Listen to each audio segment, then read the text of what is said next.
ओम अज्ञानतिमिरन्धस्य ज्ञानाञ्जनशलाकया चक्षुरुन्मिलितमेन तस्मै श्रीगुरवे नमः। नमो विष्णुपदाय कृष्णप्रेष्ठाय भूतले श्रीमते भक्तिवेदांत स्वामिनिति नामिने। नमस्ते सरस्वती देवे गौरवाणी प्रचारिणे निर्विशेष शून्यवादी पाश्चात्य देशतारिणे। जय श्री कृष्ण चैतन्य प्रभु नित्यानंद श्री अद्वैत गदाधर शिवासादि गौर भक्तवृंद। हरे कृष्णा कृष्णा कृष्णा हरे हरे, हरे राम राम राम हरे हरे. हरे कृष्णा. सर्व उपस्थित भक्तांचं स्वागत आहे आपल्या भक्ती असे वर्गामध्ये. आपण भक्तिरथामृत सिंधू ही चर्चा करत आहोत आणि काही कारणास्तव आपण रविवारच्या ऐवजी शनिवारी क्लास घेतला, गेल्या शनिवारी पण आणि आज पण. तर तुम्हाला गैरसोय काही झाली असेल तर मी क्षमा मागतो. पण पुढच्या आठवड्यापासून प्रत्येक रविवारी आपला दुपारी 1 ते 3 हा क्लास असेल. ठीक आहे. हरे कृष्ण. तर आपण हे भक्तिरथामृत सिंधूचे श्लोक पाठांतर करूया. तुम्ही पण माझ्या बरोबर बोलू शकता.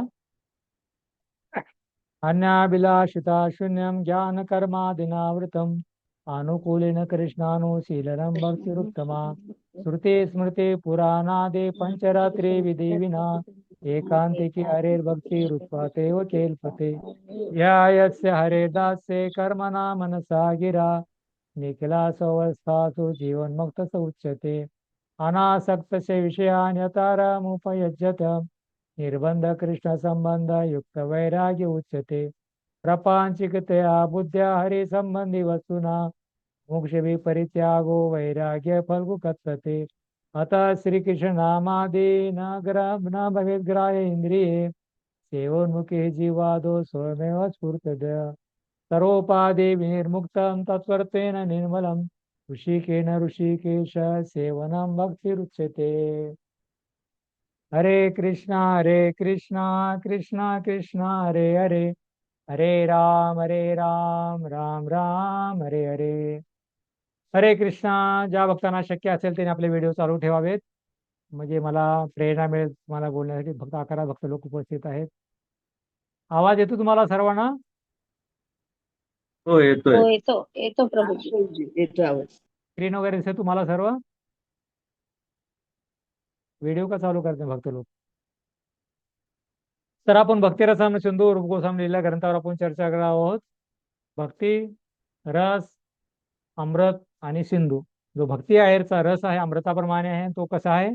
पूर्ण सागर भरलेला आहे. भक्तिरसामध्ये पूर्ण सागराची तुलना केलेली आहे. त्याच्यामध्ये पूर्व, पश्चिम, दक्षिण, उत्तर 4 विभाग आहेत. तर पूर्व विभागाचे परत 4 विभाग आहेत. तर सामान्य भक्ती, साधना भक्ती, भावभक्ती आणि प्रेम भक्ती. तर आता जो दुसरा भाग आहे प्रस्तावना आणि अध्याय क्रमांक 1 जो होता ते सामान्य भक्ती होता, शुद्ध भक्तीची व्याख्या. दुसऱ्यापासून जे आता 16व्या अध्यायापर्यंत जे आहे साधना भक्ती आहे. साधना जीवनामध्ये कशा केले पाहिजे तर त्याच्याबद्दल वर्णन आहे. तर आपण अध्याय क्रमांक 2 पाहिला की भक्तीची प्रथम अवस्था, नंतर अध्याय क्रमांक 3 मग भक्ती करण्यासाठी कोण पात्र आहे, भक्ती करण्यासाठी कोण पात्र आहे हे आपण पाहिलं की. आणि आता त्याच्यानंतर जो चौथा आणि त्याच्या शेवटी पाहिलं होते की भक्त जो आहे, भक्तच फक्त भक्ती करण्यासाठी पात्रता आहे. ज्या साधू संघामध्ये ब्रह्मांड भ्रमिते कोण भाग्यवाना जीव गुरु कृष्ण प्रसादे पाये भक्तिलता बीज. तर साधूच्या आणि गुरुच्या कृपेनं भगवान श्रीकृष्ण आणि गुरुच्या कृपेनं कृष्ण भेटतात, कृष्णाच्या कृपेनं गुरु भेटतात आणि साधूच्या संघामध्ये येऊन आपण भक्ती प्राप्त करू शकतो. भक्तीची पात्रता आपण पाहिली. त्याच्यानंतर भक्त कोण आहेत तर 3 प्रकारच्या भक्ताबद्दल पाहिले. भक्त 3 प्रकारचे आहेत: उत्तम, मध्यम, कनिष्ठ. तर कनिष्ठामध्ये 4 प्रकार आहेत: आर्त, अर्थार्थी, जिज्ञासू आणि ज्ञानी. तर आर्तमध्ये आपण पाहिलं गजेंद्र, अर्थार्थी ध्रुव, जिज्ञासू शौनकादी ऋषी आणि ज्ञानी चारुकुमार. हे आपण चर्चा केली. पण भक्ताला कुठल्या प्रकारच्या त्याची इच्छा नसते, मुक्तीची इच्छा नसते. तो फक्त भक्ती करतो. भक्ती करून तो भगवंताला तो प्रसन्न करतो. तर गेल्या वेळेस आपण 7 पर्यंत पाहिलं होतं की अनेक भक्त म्हणतो की मला मुक्ती नकोय, मला भक्तीच पाहिजे. ते आपण ही चर्चा केली. आणि आता जे आहे अध्याय क्रमांक 4 मोक्षा पलीकडील भक्ती सेवा. मोक्षाच्या पलीकडे जे आहे भक्ती सेवा आहे. तुमच्या पुस्तकामध्ये पण आहे, पान नंबर 39 वर असेल जुन्या पुस्तकानुसार. तर अध्याय क्रमांक 4 आहे मोक्षापलीकडील भक्ती सेवा.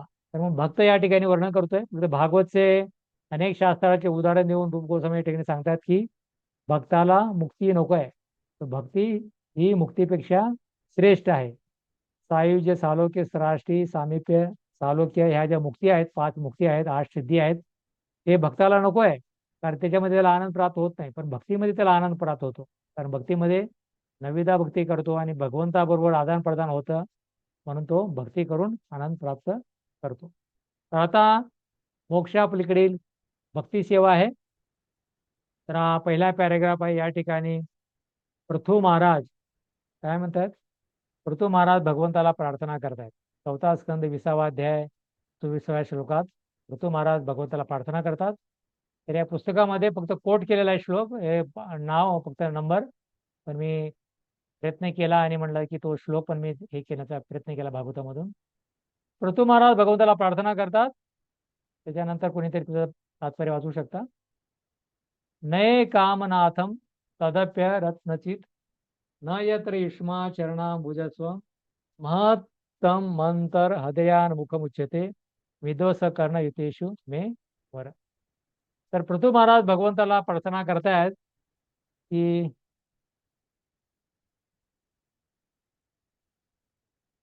मोक्षापलीकडील भक्ती सेवा. पृथू महाराज 4:20-24 मध्ये म्हणतात, पृथू महाराज भगवंताला प्रार्थना करतात की एखादा भक्त किती गांभीर्याने पूर्ण पुरुषोत्तम भगवंताच्या सेवेवर आसक्त असतो, हे आपण श्रीमद भागवतातील 4:20-24 महाराज पृथू यांच्या खालील वक्तव्यावरून समजू शकतो. ते म्हणतात, हे भगवान, मुक्तीनंतर मला जर तुमचा महिमा श्रवण करायची संधी मिळाली नाही, तुमच्या शुद्ध भक्ताची तुमच्या चरणकमळामध्ये स्वतःच्या अंतःकरणातून केलेले स्तुतिगान श्रवण करावयास मिळाले नाही आणि तुमच्या सेवेपासून मिळणाऱ्या मधुरूपी दिव्यानंद आस्वादन करावयास मिळाले नाही, तर मी कधीच अशा तथाकथित मोक्षप्राप्तीची इच्छा करणार नाही. माझी तुमच्या चरणकमलाशी सदैव अशी एकच प्रार्थना आहे की कृपा करून तुम्ही मला लक्षावधी कान आणि जिव्हा द्याव्यात, म्हणजे मी तुमच्या दिव्य महात्म्याचे अखंड श्रवण कीर्तन करू शकेन. तर या ठिकाणी पृथू महाराज 4थ्या स्कंदामध्ये भगवंताला म्हणतायत. त्यावेळी भगवंत त्यांना दर्शन झालं, तर ते म्हणतात की मला कुठल्याही प्रकारच्या मुक्तीची इच्छा नाही, मला कुठल्याही प्रकारच्या मुक्तीची इच्छा नाही. ते म्हणतात की पृथू महाराजांना श्रवण आणि कीर्तन कशाबरोबर वाटतंय? श्रवण भगवंताचं नाव श्रवण करायचं आहे आणि मुखानं बोलायचं आहे. तर कशापर्यंत वाटतंय? गुलाबजाम प्रमाणे गोड वाटतंय. आपण पाहतो ना, गुलाबजाम खातो ना, तरी किती मधुर असतंय. तर कोणी म्हणणार नाही की अरे गुलाबजाम थोडं हे आहे, नाही. तर किती जरी खाल्लं तरी परत परत पाहिजेत, अशा प्रकारे. तर त्याच प्रकारे हे भगवंताच्या शुद्ध भक्तांना भगवंत म्हणले तुला मुक्ती देतो, माझं धाम देतो, तरी ते भक्त म्हणतील की मला ते नको आहे. मला काय करायचं आहे? तुमचा नाम रूप गुणलीलाचे श्रवण करायचं आहे. आणि ते म्हणतात श्रवण ऐकण्यासाठी लाखो कान पाहिजे आणि कीर्तनासाठी काय पाहिजे? लाखो जीवा पण पाहिजे. म्हणून रूप गोस्वामी म्हणतात की मला लाखो, ज्यावेळेस मी हरे कृष्णाचा उच्चारण करतो, तर मला वाटते की माझे काय आहेत? लाखो कान असावेत आणि लाखो जीवा असावेत. तर असं भगवंताच्या नावामध्ये एवढी त्यांना रुची आहे. म्हणून हे पृथ्वी महाराजांचं उदाहरण दिलेलं आहे 4थ्या स्कंदामधील. ते म्हणतात की मला फार ऐकण्याची इच्छा आहे, मला 14 लोकांबद्दल ऐकण्याची पण इच्छा आहे, आणि पण ज्या ठिकाणी भगवंताचं गुणगान होते, तर 14 लोकांमध्ये जर ऐकण्याची मला संधी मिळाली तर मी ऐकेन.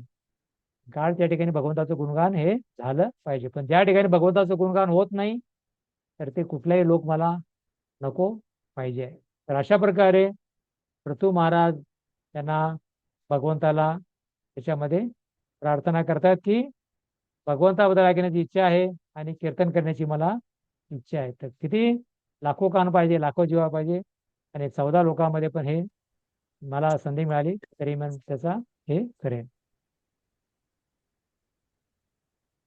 तर हा पहिला हे होता. तर 30 उल्लेख आपण पाहिले होते. पहिला 8 उल्लेख पाहिले, 7 उल्लेख पाहिले होते. तर 8 बाकीचे जे आहेत 29 आपण उल्लेख, आपण जे फोन लाव जरा मी नाही. 23 उल्लेख आपण या ठिकाणी आपण पाहणार आहोत. तर हे पहिला उल्लेख आहे 8वा पृथू महाराजांचा. आणि बघताना विनंती आहे, ज्यावेळी बोलायचं असेल तर आपला माईक चालू ठेवा आणि त्याच्यानंतर आपला माईक बंद करा, जेणेकरून रेकॉर्डिंग मध्ये डिस्टर्ब होऊ नये. आणि ज्यांनी उपस्थित ते आहेत, पण व्हिडिओ चालू केले नाहीत. त्यांना विनंती आहे परत परत त्याने आपले व्हिडिओ चालू ठेवू. मी विचारू. आणि कोणाला काही प्रश्न असेल तर तुम्ही हात वर करून विचारू शकता. तर आता हे आपण पाहिलं आठवा उल्लेख की भक्ताला मुक्ती नको आहे, केवळ भक्ती पाहिजे. भक्तीसाठी श्रवण कीर्तनासाठी त्याला लाखो कान पाहिजे. पृथू महाराज उदाहरण. तर श्रीमद भागवतच्या 5व्या स्कंदातील 14व्या अध्यायातील 44व्या श्लोकामध्ये सुखदेव परीक्षित महाराजांचा संवाद आहे. तर भरत महाराजांना भुक्ती मुक्ती त्याग केले. हा भक्त ना भुक्ती मुक्ती त्याग केले. तर हा श्लोक आहे. उशिरा चालू झालं आणि उशिरा चालू इकडे ओपन होत नाही म्हणून मी ना माझ्या मोबाईलवर ओपन केलं. हरे कृष्णा. आपला माईक थोडं बंद करा प्रभूजी. कोणाचं चालू आहे? आपला माईक मारुती आसबे प्रभू तुमचा माईक बंद करा. माईक बंद करायचं.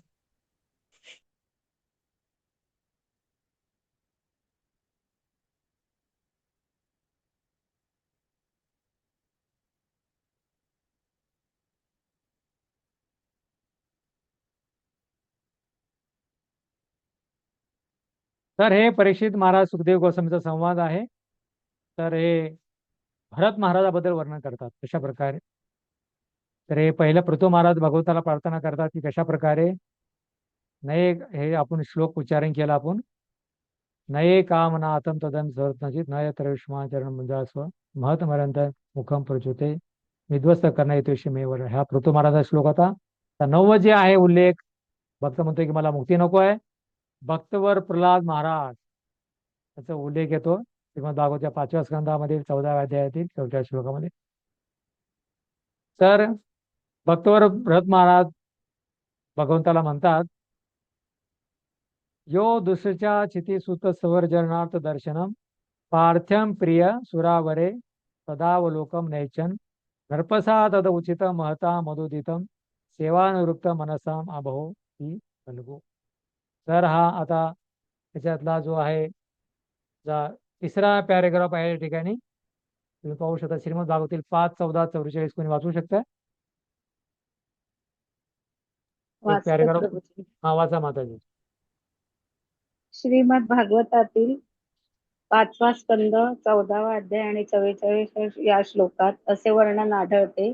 त्या ठिकाणी शुकदेव गोस्वामी परीक्षित महाराजांना म्हणतात, भक्तप्रवर भरत महाराज श्रीकृष्णांच्या चरणकमलांच्या सेवेवर इतके आसक्त होते की त्यांनी सहजरित्या आपले पृथ्वीवरील शासन, तसेच पुत्र, समाज, मित्र, राज ऐश्वर्य व सुंदर पत्नी यावरील स्नेह सोडून दिला. ते इतके भाग्यशाली होते की लक्ष्मी देवी त्यांना सर्व प्रकारचे भौतिक लाभ देऊ इच्छित होती, परंतु त्यांनी यापैकी कोणतेही भौतिक वरदान स्वीकारले नाही.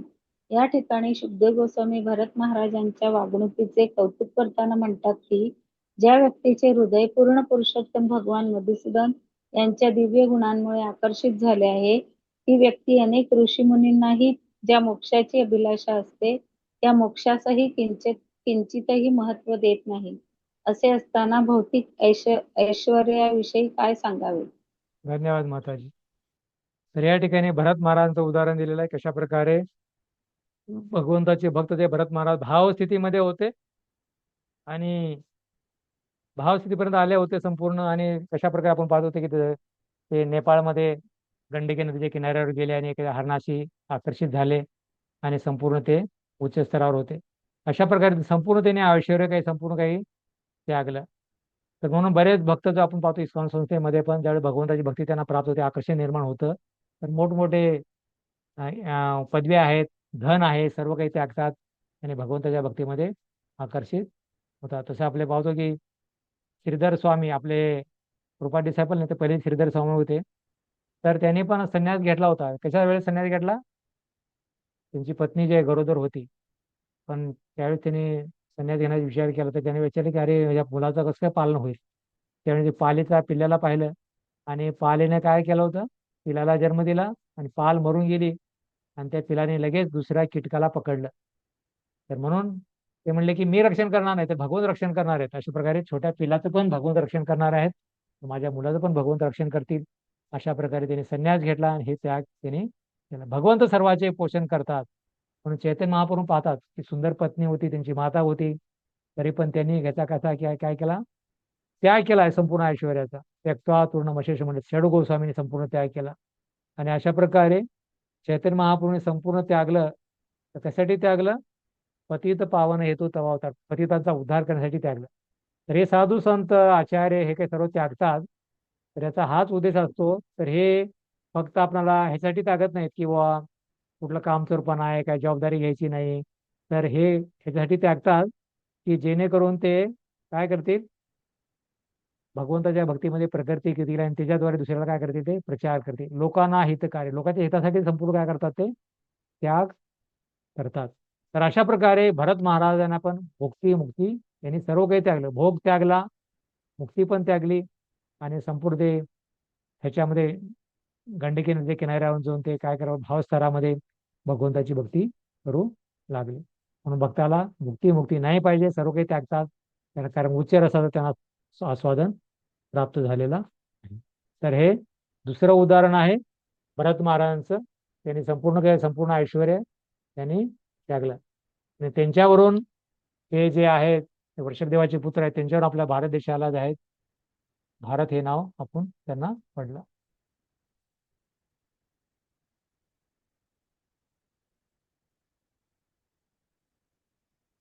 तर पुढे आहे 10वा उल्लेख आहे त्या ठिकाणी.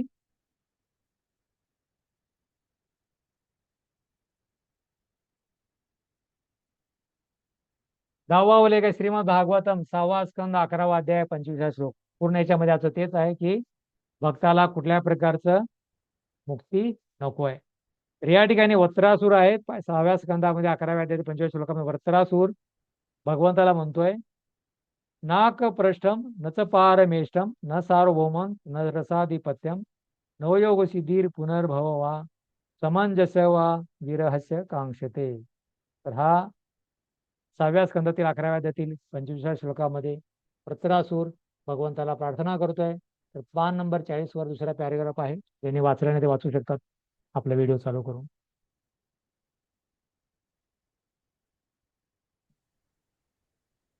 श्रीमद भागवत 6:11-25 वत्रासूर भगवंताला प्रार्थना, एक छोटासा पॅरेग्राफ आहे. हरे कृष्ण प्रभुजी, दंडवत प्रणाम. वाचू हा प्रभुजी मी. वाचा माता. हरे कृष्ण. श्रीमद भागवतात 6.11.25 पुत्रासूर भगवंतांना असे म्हणतो, हे प्रभू, तुमची दिव्य सेवा सोडून मला जरी भुवलोकाची प्राप्ती होत असली किंवा अखिल ब्रह्मांडातील सर्व लोकांवर प्रभुत्व मिळत असले तरी देखील मला हे प्राप्त करण्याची इच्छा नाही. तसेच मला योग सिद्धी प्राप्त करण्याची किंवा आध्यात्मिक मोक्षाचीही इच्छा नाही. हे प्रभू, माझे एकच मागणे आहे आणि ते म्हणजे मला तुमची संगत तसेच शाश्वत काळाकरिता तुमची दिव्य सेवा प्राप्त व्हावी. हरे कृष्ण. धन्यवाद माताजी. तर या ठिकाणी वत्रासुराचं उदाहरण आहे की वत्रासूर भगवंताला प्रार्थना करतोय की मला कुठल्या प्रकारचा ध्रुव लोक नाही पाहिजे, मला काही नाही पाहिजे, मला एक वेळ तुमच्या चरणाची धुळी पाहिजे, किंवा तुमची मला भक्ती पाहिजे, किंवा तुमचा मला संग पाहिजे. म्हणून हे आपले नरोत्तमदास ठाकूर म्हणतात की जन्मे जन्मे से प्रभू हे लिबास, की मला जन्मोजन्मी हेच प्रार्थना करतोय की माझ्या भक्ताच्या मी संघामध्ये राहू. मला कुठल्या प्रकारची मुक्ती नाही, कारण मुक्तीमध्ये आनंद नाही भक्ताला, तर भक्तांना भगवंताच्या भक्तीमध्ये आनंद आहे, भक्ताच्या संघामध्ये त्यांना आनंद आहे. म्हणून भक्त कधीही मुक्तीची अभिलाषा करीत नाही. तर हे वृत्रासूर भगवंताला प्रार्थना करतो. तर भक्तांना मुक्तीची कुठल्या प्रकारची इच्छा नाहीये, 30 उल्लेख आहेत. भक्त मुक्ती नाही पाहिजे, भक्ताला मुक्ती भक्ती पाहिजे, तर वर्णन करा. तर त्यामध्ये हे उल्लेख आहेत, अनेक उदाहरण आहेत, त्यापैकी ते तुम्ही वर्णन करू शकता. हे लक्षात ठेवलं पाहिजे. त्याच्यासाठी भागवत वाचायची गरज नाही, पण त्याच्यामध्येच वर्णन दिलेलं आहे. भक्ताला मुक्ती नको आहे, तर त्याचा उल्लेख करा अशा प्रकारे.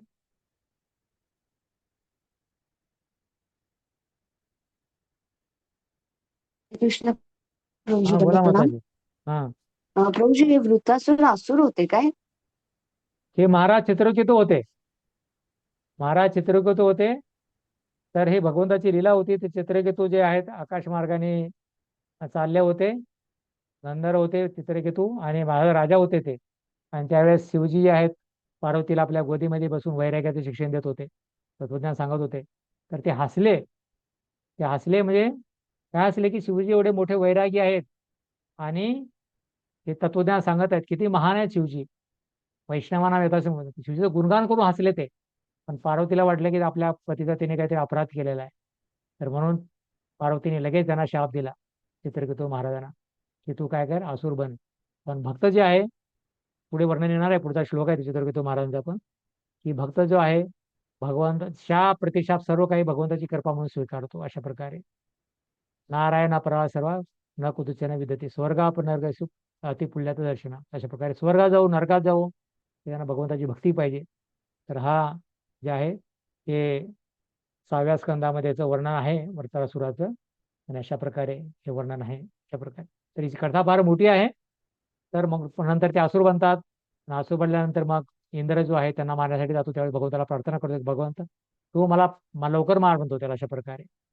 आणि कसं मारायचं काय सर्व सांगतो जेणेकरून मी लवकर माझा हे होईल आणि मी भगवंताच्या संघामध्ये जाईन. तर अशा प्रकारे वृत्रासुर भक्त आहे, पण काही कारणात त्याला असुरीने प्राप्त झालेली आहे आणि त्याच्यामध्ये पण तो भगवंताची प्रार्थना करतोय. तो ही कथा आहे.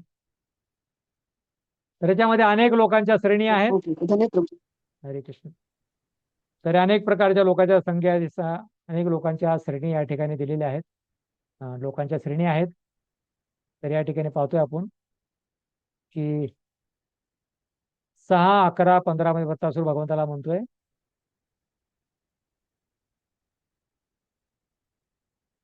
न नाक पृष्ठम न च पारमेष्टम न सार्वभौमम न रसाधिपत्यम न योग सिद्धीर पुनर्भवा समंजसवा विरहस्य कांक्षे.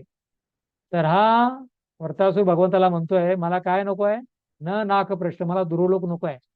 नाकपृष्ठ म्हणजे हा भागवता 6व्या स्कंदातील 11व्या अध्यायातील 15वा श्लोक आहे. तर हे मला म्हणतो की नागप्रश्न मला ध्रुवलोक नको आहे, मला पारमेष्ठ मला ब्रह्मलोक पण नको आहे, ज्या ठिकाणी ब्रह्माजी राहतात तर ते पण मला लोक नको आहे. पण न सार्वभौम मला पृथ्वीचा सम्राट बनायचा नाहीये. तर कोण म्हणतोय हा वत्रासुर म्हणतोय. महाराज चित्रकेतू आहेत आणि हे म्हणतात अशा प्रकारे. किंवा न रसाधिपत्य मला तल आतल सुतल वितल रसा पाताळ आणि रसातल ही 6 प्रकारचे आहेत. अशा प्रकारे तल आतल सुतल वितल तरात रसातल असे राज्य पण नकोय मला अशा प्रकारे. तर भगवान श्रीकृष्णाने वामनदेवाला सुतल खातन केलं होतं. तर मला कुठल्या प्रकारची मला इच्छा नाही. न योग सिद्धी मला 8 प्रकारची सिद्धी पण नाहीत. आणि मा लगिमा प्राप्ती काम सीता अशा प्रकारच्या 8 प्रकारची सिद्धी पण मला नको आहेत. तर याचं पण पुढे वर्णन होणार आहे. तर मला हे कुठल्या प्रकारची सिद्धी नको आहेत. तर मला काय पाहिजे हा पुनर्भव मला भावसागरातून मुक्ती पाहिजे. मला भावसागरातून पण मुक्ती नकोय मला. अशा प्रकारे मला या ठिकाणी राहायचं आहे आणि काय करायचं आहे तुमच्या नावाचं मला श्रवण कीर्तन करायचं आहे. मला मुक्ती नको आहे, ब्रह्मलोक नको आहे, सम्राट नको आहे, कुठलं राज्य नको आहे, सिद्धी नको आहे, हेही नको मला. म्हणून चैतन्य महाप्रभू आपण पहिली प्रार्थना ऐकत होतो न धनाम न सुंदरी जगती शका वा काम आहे मम जन्मने जन्मेश्वरे भवतार भक्ती आहे तुझी. चैतन्य महाप्रभू म्हणतात मला धन नको, जन नको, सुंदरी नको, मला केवळ तुमची जन्म जन्मांतर केवळ काय करायचं मला भगवंताची भक्ती करायची. तर अशा प्रकारे तर हे सर्वसाधारण असुर नाही आहे, तर भक्तच आहेत. पण बाहेर दृष्टीकडून त्यांना असुरचे प्राप्त झालेलं आहे आणि त्याच्यामध्ये ते भगवंताद्वारे ते इतराद्वारे मारले जातील.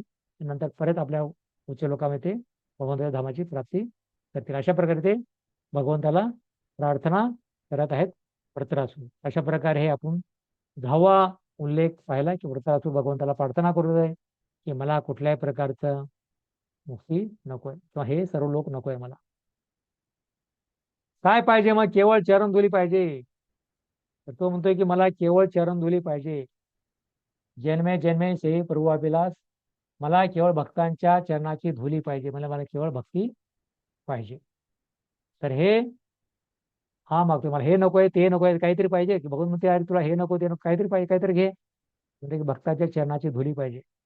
आणि भक्ती म्हणजे चरणाची धुळी म्हणजे भक्ती. चरणाची धूळ म्हणजे घेतले म्हणजे भगवंताच्या भक्ताच्या आदेशाचं पालन करणे. त्याने भक्ती आपल्याला प्राप्त होती किंवा त्याचा संग करणे. तर म्हणून हे तो म्हणतोय की मला चरण धुळी पाहिजे किंवा मला भक्ती पाहिजे, मला बाकी काही नको आहे. तर त्रेतरी उपनिषदामध्ये वर्णन आहे आपल्या संदर्भासाठी परीक्षेमध्ये येणार नाही की अशा प्रकारे अनेक प्रकारचे आनंद आहेत. तर आनंदाच्या श्रेणी आहेत. मनुष्य आनंद आहे, मनुष्य गंधर्व आनंद आहे, त्याच्या 100 पटीने आहे. पुढे देव गंधर्व म्हणून त्याच्या 100 पटीने जास्त आहे. पितृलोक आनंद आहे.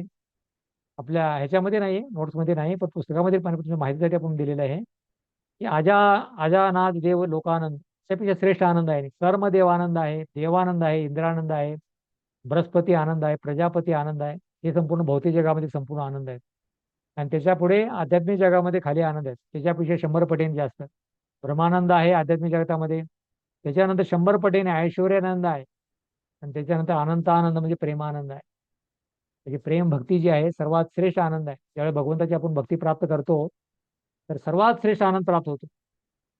परमानंद, ऐश्वर्यानंद आणि जे सर्व आनंद त्याच्या पलीकडे आपल्याला भक्तीचा आनंद आपल्याला प्राप्त होतो. म्हणून तुकाराम महाराज म्हणतात की की मायादास सुधा उदास, कृष्णदास सदा बिंदास. मायादास काय असतो? नेहमी चिंतित असतो. आणि कृष्ण भक्त नेहमी काय असतो? चिंतन करतो भगवंताचं, आणि नेहमी तो आनंदित असतो. तर हे त्या संदर्भासाठी म्हणून आपण 33 उपनिषदचं जे आहे हे संपूर्ण आनंदाचं वर्णन त्याच्यामध्ये केलेलं आहे, ते आपण या ठिकाणी केलं. आता 11वा उल्लेख आहे श्रीमद भागवत 6 अध्याय 6वा स्कंद 17वा अध्याय आणि 38व्या श्लोक.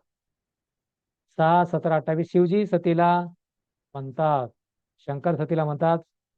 हा, माताजी प्रश्न विचारत होते की वत्सासुराचा महाराज चित्रकेतूचा, तर तोच श्लोक आहे या ठिकाणी.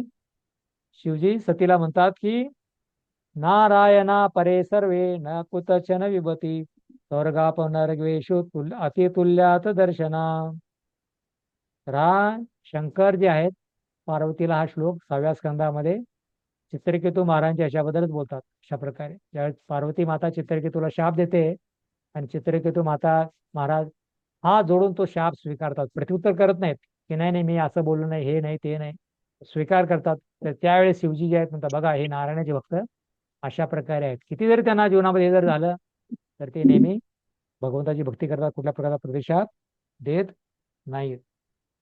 तर तर भगवंताचे भक्त जे आहेत, तर आता हा जो पॅरेग्राफ आहे त्यांच्याकडे पुस्तक असेल तर हे वाचू शकतात. 6, 18, 17 या ठिकाणी, पण या ठिकाणी 18 लिहिलेलं आहे, वाचू शकतात. राजा इंद्राचे व्यक्ती वाढवते या ठिकाणी. नाही नाही, पुढचा वरचा श्लोक 6, 17, 28 वाचू शकता प्रभूजी, माताजी कोण असतील तर, ज्यांनी वाचलं नाही ते. बलभद्राम वाचा वाचा.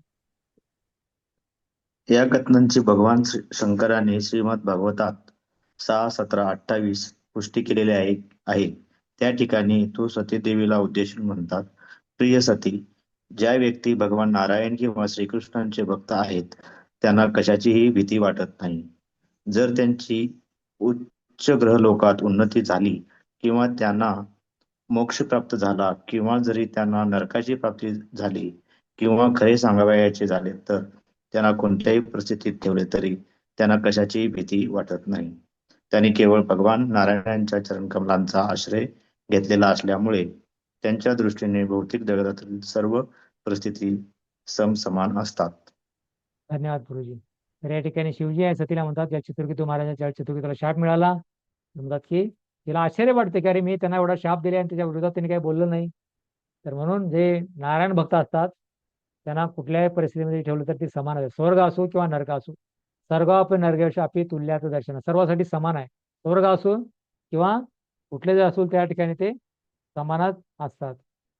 तर म्हणून आपण ज्यावेळेस पाहतो की रशियामध्ये ज्यावेळेस सुरुवातीला 1972-75च्या नंतर ज्यावेळेस प्रचार सुरू झाला तर त्यांनी अनेक भक्ताला जे आहे त्या ठिकाणी KGBने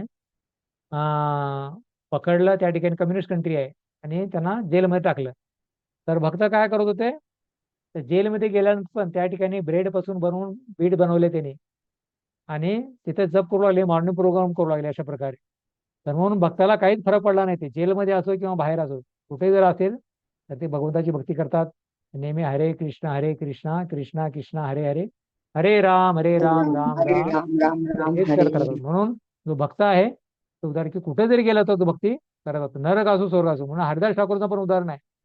हरिदास ठाकूर ज्यावेळेस रामचंद्र खान यांनी जर ह्याला 22 मार्गामध्ये मार्केट बांधलं, त्यांना जेलमध्ये टाकलं, तर ते ज्यावेळेस हरिदास ठाकूर जेलमध्ये गेले तर त्याचे कैदी बघून जे काय त्यांना कैदी जेलमधील कैदी बघून त्यांना आनंदित झाले ते.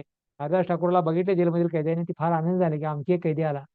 ते म्हणजे अशा प्रकारे महान वैष्णव आले, जेणेकरून ते त्या ठिकाणी भगवंताची भक्ती करू शकतील. आणि हरिदास ठाकूर पण भगवंताची भक्तीत जेलमध्ये पण तेच नामजप करू शकले. त्यासारखे अशा प्रकारे भक्त जो आहे नरकाला पण स्वर्ग बनवू शकतो. अपि तुल्यात दर्शना, ज्या नरकामध्ये पण जातो त्या ठिकाणी भक्ती करतो आणि तो स्वर्ग बनवू शकतो. मग तसंच प्रभुपादांनी पण बघू शकतो की ज्या ठिकाणी नरक होते तर त्या ठिकाणी वृंदावन निर्माण केलं. अशा प्रकारे जे मायानगरी होती, न्यूयॉर्क कलेची राजधानी आहे, आणि न्यूयॉर्क जे आहे ते आम्ही मुंबई जे आहे अनुकरण करण्याचा प्रयत्न करते. तर त्याला तिने न्यूयॉर्कला वृंदावन बनवलं, कारण त्या ठिकाणी राधा गोविंददेव, राधा मुरलीधर अशा अनेक विग्रहाची स्थापना केली. अशा प्रकारे न्यूयॉर्कला पण प्रभुपादांनी वृंदावन, म्हणजे नरक आहे अशा ठिकाणी, त्या ठिकाणी सर्व प्रकारचे पाप कार्य होतात, कुठल्या प्रकारचे पाप घडत नाही असं नाही, तर ते नरक समान आहे. तर अशाला पण प्रभुपादांनी काय केलं, वृंदावन बनवलं. कृपा कलेची राजधानी आहे त्याला न्यूयॉर्क ह्याला वृंदावन बनवलं. म्हणून मुंबईला पण काय म्हणतात, त्याला मायानगरी म्हटलेलं आहे मुंबईला पण. जे विदेशामध्ये होतं ते मुंबईमध्ये शिकतात, आणि मुंबईमध्ये जे घडतं ते संपूर्ण भारतभर लोक करतात. तर म्हणून याला कलेची मुंबईला मायानगरी म्हटलेलं आहे. पण प्रभुपादांनी या ठिकाणी अनेक मंदिरांची स्थापना केली. राधा रास बिहारी, राधा गिरीधारी आहेत, आणि राधा गोपीनाथ आहेत. आता खारघरला मंदिर अशा प्रकारे निर्माण झाले. अशा प्रकारे प्रमुख तर सुरुवातीला राधा रासची स्थापना केली. अशा प्रकारे प्रभुपादांनी वृंदावनला पण मुंबईला पण वृंदावन बनवलं. 4 प्रकारची स्थापना त्यांनी केली. आणि विशेष करून शहरामध्ये तर मंदिर बनवलं, पण प्रत्येक प्रभुपादाने प्रत्येकाच्या हृदयामध्ये पण मंदिर बनवलं. मोर मन वृंदावन, प्रत्येकाच्या हृदयामध्ये पण भक्ती ज्यावेळेस करतो तर भगवंत येऊन आपल्या हृदयामध्ये निवास करतात. तर म्हणून काय आहे, प्रभुपादांनी सर्व ठिकाणी वृंदावन बनवलं. म्हणून भगवंताचा भक्त आहे, कुठं पण जातो तर त्या ठिकाणी असा विचार करत नाही. प्रभुपादा अनेक शिष्य होते, कोण चैनामध्ये गेला, कोण पाकिस्तानमध्ये गेला, आणि त्या ठिकाणी त्यांनी प्रचार केला आणि विचार केला नाही की मी माझ्या जीवाला काय होईल काय होईल अशा प्रकारे. तर म्हणून भगवंताचा भक्त आहे, कुठं पण जातो त्याला परिस्थिती समान असते. नरकामध्ये जावं स्वर्गामध्ये जातो, तिथे त्यांचं एकच कार्य आहे, तो म्हणजे भगवंताची भक्ती करतो. आणि त्याला स्वर्ग किंवा नरक असो सर्व काही समान आहे, आणि कुठल्या प्रकारची त्याला भीती नसते.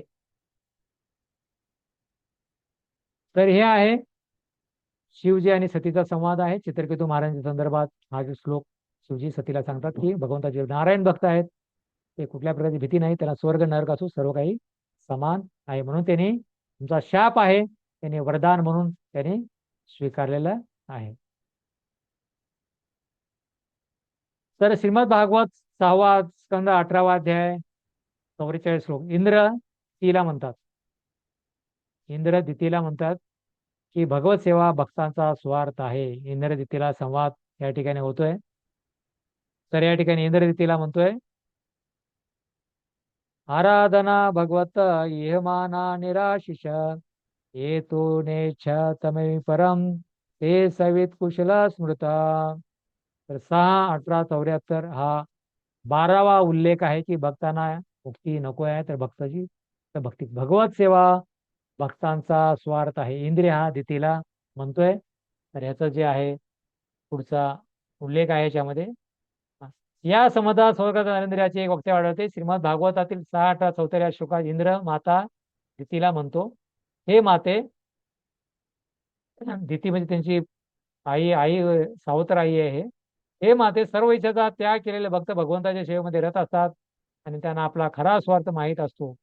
ते खऱ्या अर्थाने आपल्या स्वार्थाची सेवा करीत असतात, आणि जीवनाचे सार्थक करण्यात अग्रेसर असणाऱ्या इतर सर्वांमध्ये त्यांना प्रथम श्रेणीचे निपुण समजले जाते.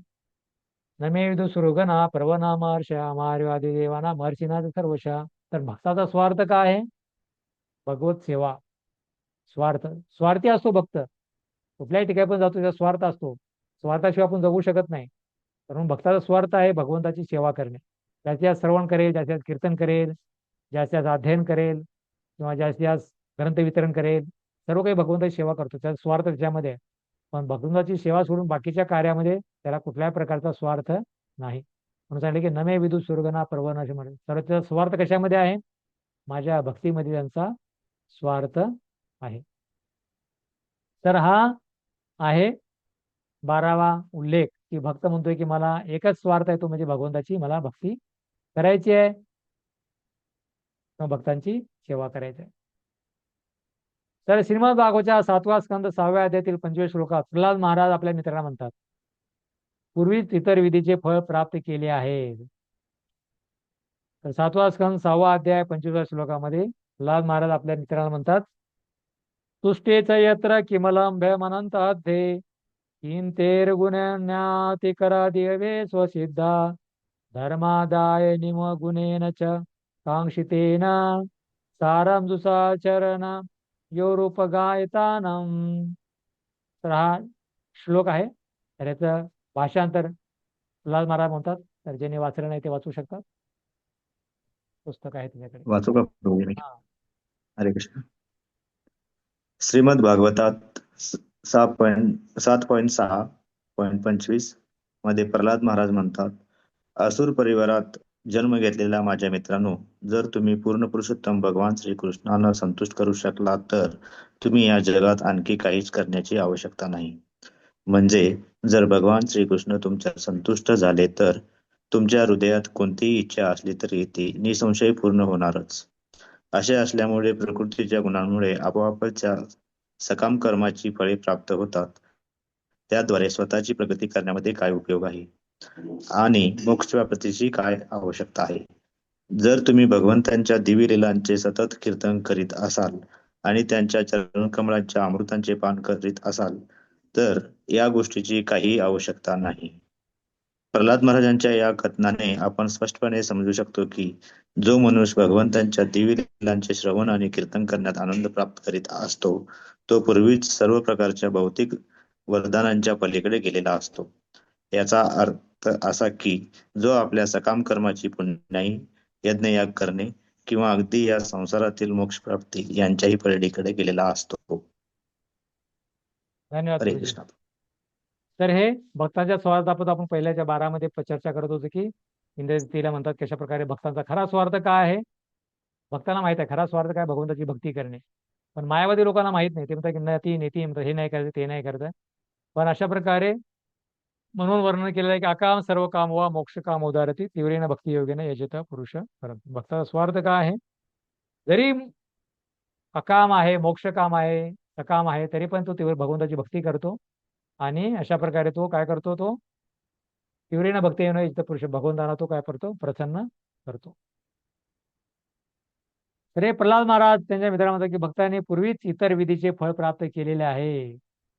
प्रल्हाद महाराज म्हणतात की भक्ताने अगोदरच सर्व विधीचे फळ काय केलेलं आहे, प्राप्त केलेलं आहे. त्यांना वेगळ्या प्रकारची काही करायची गरज नाही. सर्व प्रकारच्या वरदानाच्या पलीकडे गेलेला असतो भक्त. म्हणून सकाम कर्माच्या पुण्याई यज्ञ सर्व त्यांनी पार केलेला आहे. म्हणून भक्ती काय आहे, सर्वात श्रेष्ठ आहे. भक्ती प्राप्त केल्यानंतर सर्व काही प्राप्त होईल. त्याच्यामध्ये सर्वात श्रेष्ठ आनंद भक्तीचा आहे. म्हणून त्याला बाकीच्या कुठल्या गोष्टीची आवश्यकता नाही. भक्ती हा सर्वश्रेष्ठ आनंद आहे. म्हणून अशा प्रकारे प्रल्हाद महाराज आपल्या बालमित्रांना वर्णन करून सांगत आहे कशा प्रकारे भगवंताच्या कथन केलं पाहिजे, श्रवण कीर्तन आणि स्मरण हे केलं पाहिजे. आणि जर त्याला दुसऱ्या कुठल्याही गोष्टीची आवश्यकता नाही, सर्व काही त्याला प्राप्त होत होतं केवळ भगवंताच्या श्रवण कीर्तन आणि स्मरण केल्यामुळे. तर हा 13वा उल्लेख आहे. तर काही प्रश्न असेल तर मी विचारू शकता हात वर करून. फक्त उल्लेख आहे भागवतचे संदर्भ दिल्याच्या चर्चा करतोय. तर श्रीमद भागवतचा 7वा स्कंद 8वा अध्याय 42 श्लोकामध्ये इंद्र आणि नरसिंह यांच्यामध्ये संवाद चालू आहे. इंद्रदेव नरसिंह देवी देवता नरसिंह देवाला प्रार्थना करतात. इंद्र केलेला आहे की देवी देवता नरसिंह देवाला प्रार्थना करतात की भगवंतच खरा भोक्ता आहेत. देवी देवता म्हणतात. तर हा श्लोक आहे या ठिकाणी 7वा स्कंद 8वा अध्याय 42 श्लोक. सत्यानिता परम भवता त्रयतनं सौभागा दैते क्रांत हृदय कमलं समराम प्रत्यबोधि कालंग्रस्त किदमहो नाथ शुश्रूषाते मुक्तीस्तेषा नहि बहुमता नारसिंहं पराकी. तर देवी देवता नरसिंहदेवाला प्रार्थना करतायत की काय प्रार्थना करतायत, भगवंतच खरा भोक्ता आहेत. तर पान नंबर 41 वर हा दुसरा पॅराग्राफ आहे. तर वाचू शकता, ज्याने वाचलं नाही सुजाता माताजी वाचू शकतात किंवा विद्या धर्माधिकारी माताजी आहेत वाचू शकतात. वाचा माताजी. हरे कृष्ण. दंडवत प्रणाम हा प्रभूजी. वाचा माताजी. त्याचप्रमाणे श्रीमद भागवतातील 7.8.42 या श्लोकात सर्व देवी देवता भगवान नरसिंह देवांची प्रार्थना करतात. त्यावेळी स्वर्गाचा राजा इंद्र असे म्हणतो, हे प्रभू, अग्निहोत्र यज्ञामध्ये आम्हाला आमचा भाग मिळतो याविषयी असुर नेहमीच चर्चा करीत असतात. पण तुम्ही केवळ नृसिंहदेव या रूपात अवतीर्ण होऊन आम्हाला घोर संकटातून वाचविले आहे. आम्हाला अग्निहोत्र या यज्ञात भाग मिळतो याचे श्रेय केवळ तुम्हालाच आहे, कारण तुम्हीच सर्व यज्ञांचे भोक्ता आहात. तुम्ही सर्व प्राणिमात्रांच्या ठायी स्थित असलेले परमात्मा आहात आणि अखिल अस्तित्वाचे स्वामी आहात. हिरण्यकशिपू या असुराची आमच्या हृदयात सदैव भीती असे, परंतु तुम्ही इतके दयाळू आहात की तुम्ही त्याचा वध करून आमच्या हृदयातील भीती पूर्णपणे काढून टाकली आहे आणि आमच्या हृदयासनावर तुम्हाला आसनस्थ करावे याची संधी दिली आहे.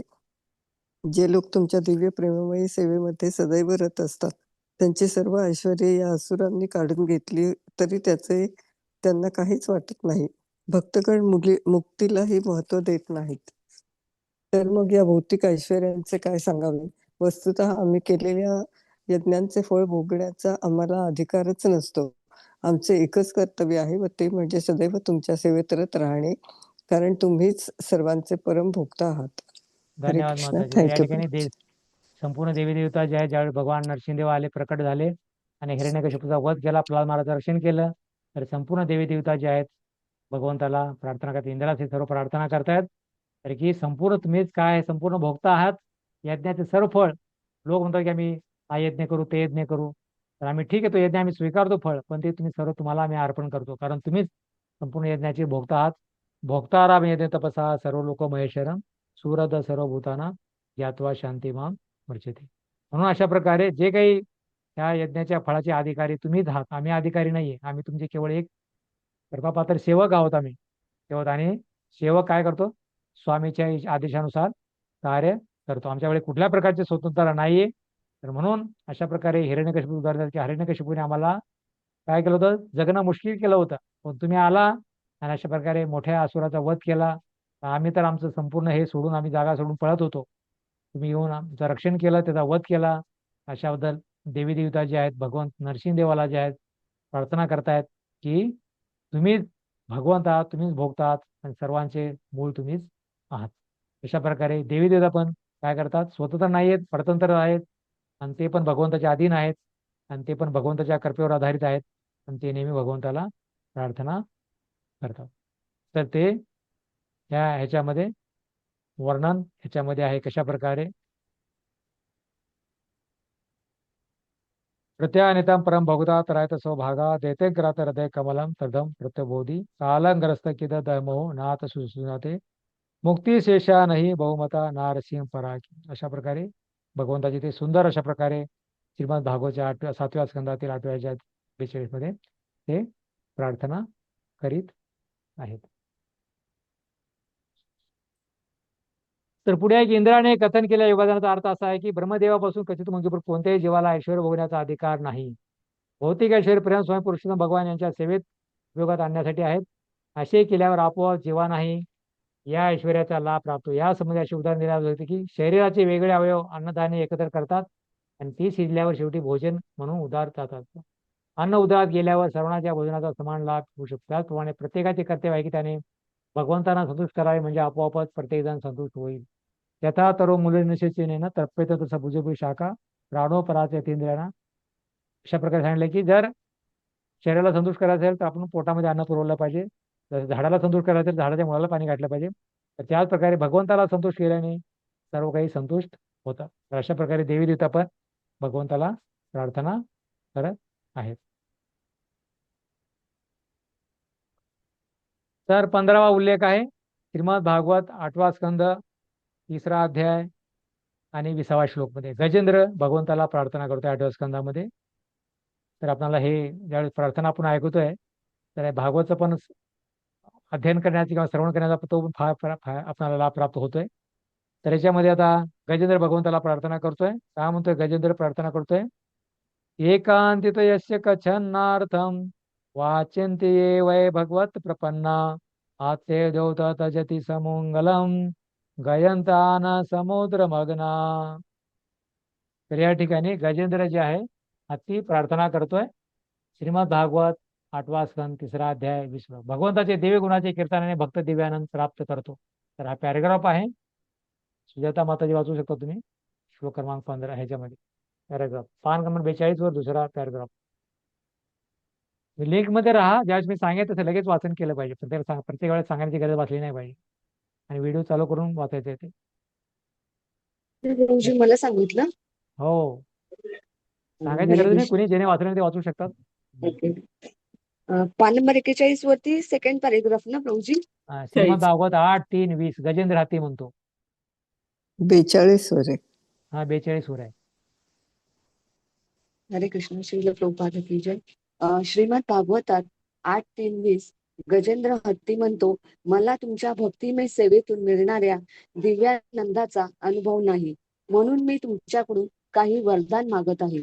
तथापि मला हे माहीत आहे की जे लोक शुद्ध भक्त झाले आहेत आणि इतर महात्म्यांची सेवा करून भौतिक वासनांपासून पूर्णपणे मुक्त झाले आहेत, ते सदैव दिव्य आनंदाच्या सागरात रत असतात. आणि असे असल्यामुळे केवळ तुमच्या दिव्य गुणांचे कीर्तन करण्यास संतुष्ट असतात. त्यांना याशिवाय इतर कोणत्याही वस्तूची आवश्यकता नसते. हरे कृष्ण. धन्यवाद. आणि भक्तांना विनंती आहे, ज्यावेळेस व्हिडिओ चालू करतात तर आपला पूर्ण चेहरा दिसला पाहिजे. त्याच्यामध्ये तुमचं फॅन किंवा हे दिसतो संपूर्ण चेहरा दिसला पाहिजे. काही भिण्याची गैरज नाही याच्यासाठी. तर हे 15 वाक्य भक्तांना भगवंताचे दिव्य गुणाचे कीर्तनाने भक्त दिव्यानंद प्राप्त करतो. 16वा आहे उल्लेख श्रीमद भागवत 9:4-37. भगवान दुर्वास मुनींना म्हणतात, भक्ती मुक्तीची इच्छा नाही. भक्ती मुक्तीची इच्छा नाही. भगवान दुर्वास मुनींना म्हणतात श्रीमद भागवतच्या 9वा स्कंद 4था अध्याय 47व्या श्लोकामध्ये. वैकुंठपती दुर्वास मुनींना म्हणतात, महत् सेवा विशिष्टांते सालोक्या देय तुष्टकम नयंचंती सेवया पूर्णा कुतो अन्यथा कले विप्लुता. तर या ठिकाणी वैकुंठपती दुर्वास मुनीला म्हणतात, माझे शुद्ध भक्त भक्तिमय सेवा करण्यात असतात आणि म्हणून ते माझ्याकडे 5 प्रकारच्या मुक्ती मागण्यासाठी येत नाहीत. भक्त भगवंताकडे 5 प्रकारच्या मुक्ती मागत नाहीत. तर कुठल्या प्रकारच्या 5 प्रकारच्या मुक्ती आहेत? सारूप्य एक आहे, भगवंतासारखे भगवंतामध्ये एकरूप होणे. हे जे आहे शिशुपालांना काय ते सारूप्य मुक्ती प्राप्त झाली ती. नंतर पहिली मुक्ती माझ्याशी एकरूप. पण दुसरं माझ्याच ग्रहावर निवासस्थान प्राप्त करणे सालोक्य, ही मुक्ती नको आहे. तिसरं आहे माझ्या समान ऐश्वर्य प्राप्त करणे साष्टी. चौथा आहे माझ्यासारखे शरीर प्राप्त करणे सारूप्य. 5वा आहे माझ्या वैयक्तिक संघ प्राप्त करणे. अशा प्रकारच्या मुक्तावस्थेत रुची असणारे सामिप्य, ही 5 प्रकारच्या मुक्ती आहे. सारूप्य, सालोक्य, साष्टी, सामिप्य आणि साष्टी. अशा प्रकारे 5 प्रकारचे सारूप्य, साराष्टी, सालोक्य आणि सारूप्य आणि सामिप्य. अशा प्रकारे 5 प्रकारच्या मुक्तीची रुची नसणारे भक्त भौतिक ऐश्वर्याच्या किंवा भक्तीला कसे काय महत्व देऊ शकतील. तर हे भगवान विष्णू जे आहेत दुर्वास मुनींना म्हणतात की अमरीश महाराजांना म्हणतात की माझ्या भक्ताला भक्तिमुक्तीची इच्छा नाहीये, त्यांना कुठल्या प्रकारची मुक्ती नाहीये. तर हे जे दुर्वास मुनी होते एक योगी प्रकारे होते, संपूर्ण अष्टसिद्धी प्राप्त केलेले होते. पण एवढ्या अष्टसिद्धी प्राप्त करून पण ज्यावेळेस त्यांनी अमरीश महाराजांचा अपराध केला तर त्यावेळेस ते चक्र आहे भगवंतांनी त्यांना सोडलं आणि चक्र पाठीमागे लागलं होतं. त्यावेळेस हे दुर्वास मुनी सर्व शिवलोक ब्रह्मलोक नंतर वैकुंठ लोकामध्ये गेले आणि त्या ठिकाणी मग भगवंतांनी त्यांना उपदेश केला की अशा प्रकारे माझे भक्त अहम भक्त पराधीनो, मी भक्ताच्या अधीन आहे.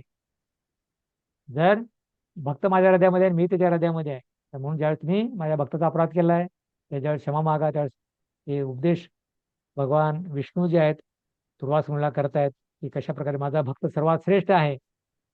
मत भक्ता पूजा अधिक, माझ्यापेक्षा मी श्रेष्ठ आहे, माझ्या भक्ताची पूजा आहे. तर तुम्ही जाऊन भक्ताची क्षमा मागा, तर त्यावेळेस तुम्हाला काय करेल, क्षमा होईल. अशा प्रकारे भगवान विष्णू जे आहेत दुर्वास मुनीला उपदेश करतात की माझा भक्त आहे, त्याला भक्तीची भोगाची इच्छा नाही किंवा मुक्तीची त्याला इच्छा नाही. आणि मुक्ती म्हणजे 5 प्रकारच्या मुक्ती त्यांना इच्छा नाही. हे वर्णन आहे. तर हे 16वा उल्लेख आहे. 17वा आहे श्रीमद भागवत 10वा स्कंद 16वा अध्याय 37वा श्लोक. नागपत्नी भगवान म्हणतात कालीच्या संदर्भात आहे दशम स्कंदामध्ये. भगवंताची केवळ चरणधुली पाहिजे. नागपत्नी म्हणतात, भगवंताला प्रार्थना करतात की न नाकपृष्ठम न च सार्वभौमम न पारमेष्ठम रसाधिपत्यम नो योग सिद्धी पुनर्भवमा वंचानि यत्पादरजा प्रपन्ना. 10व्या स्कंदातील 16 ते 37 श्लोकामध्ये नागपत्नी भगवंताला प्रार्थना करतात की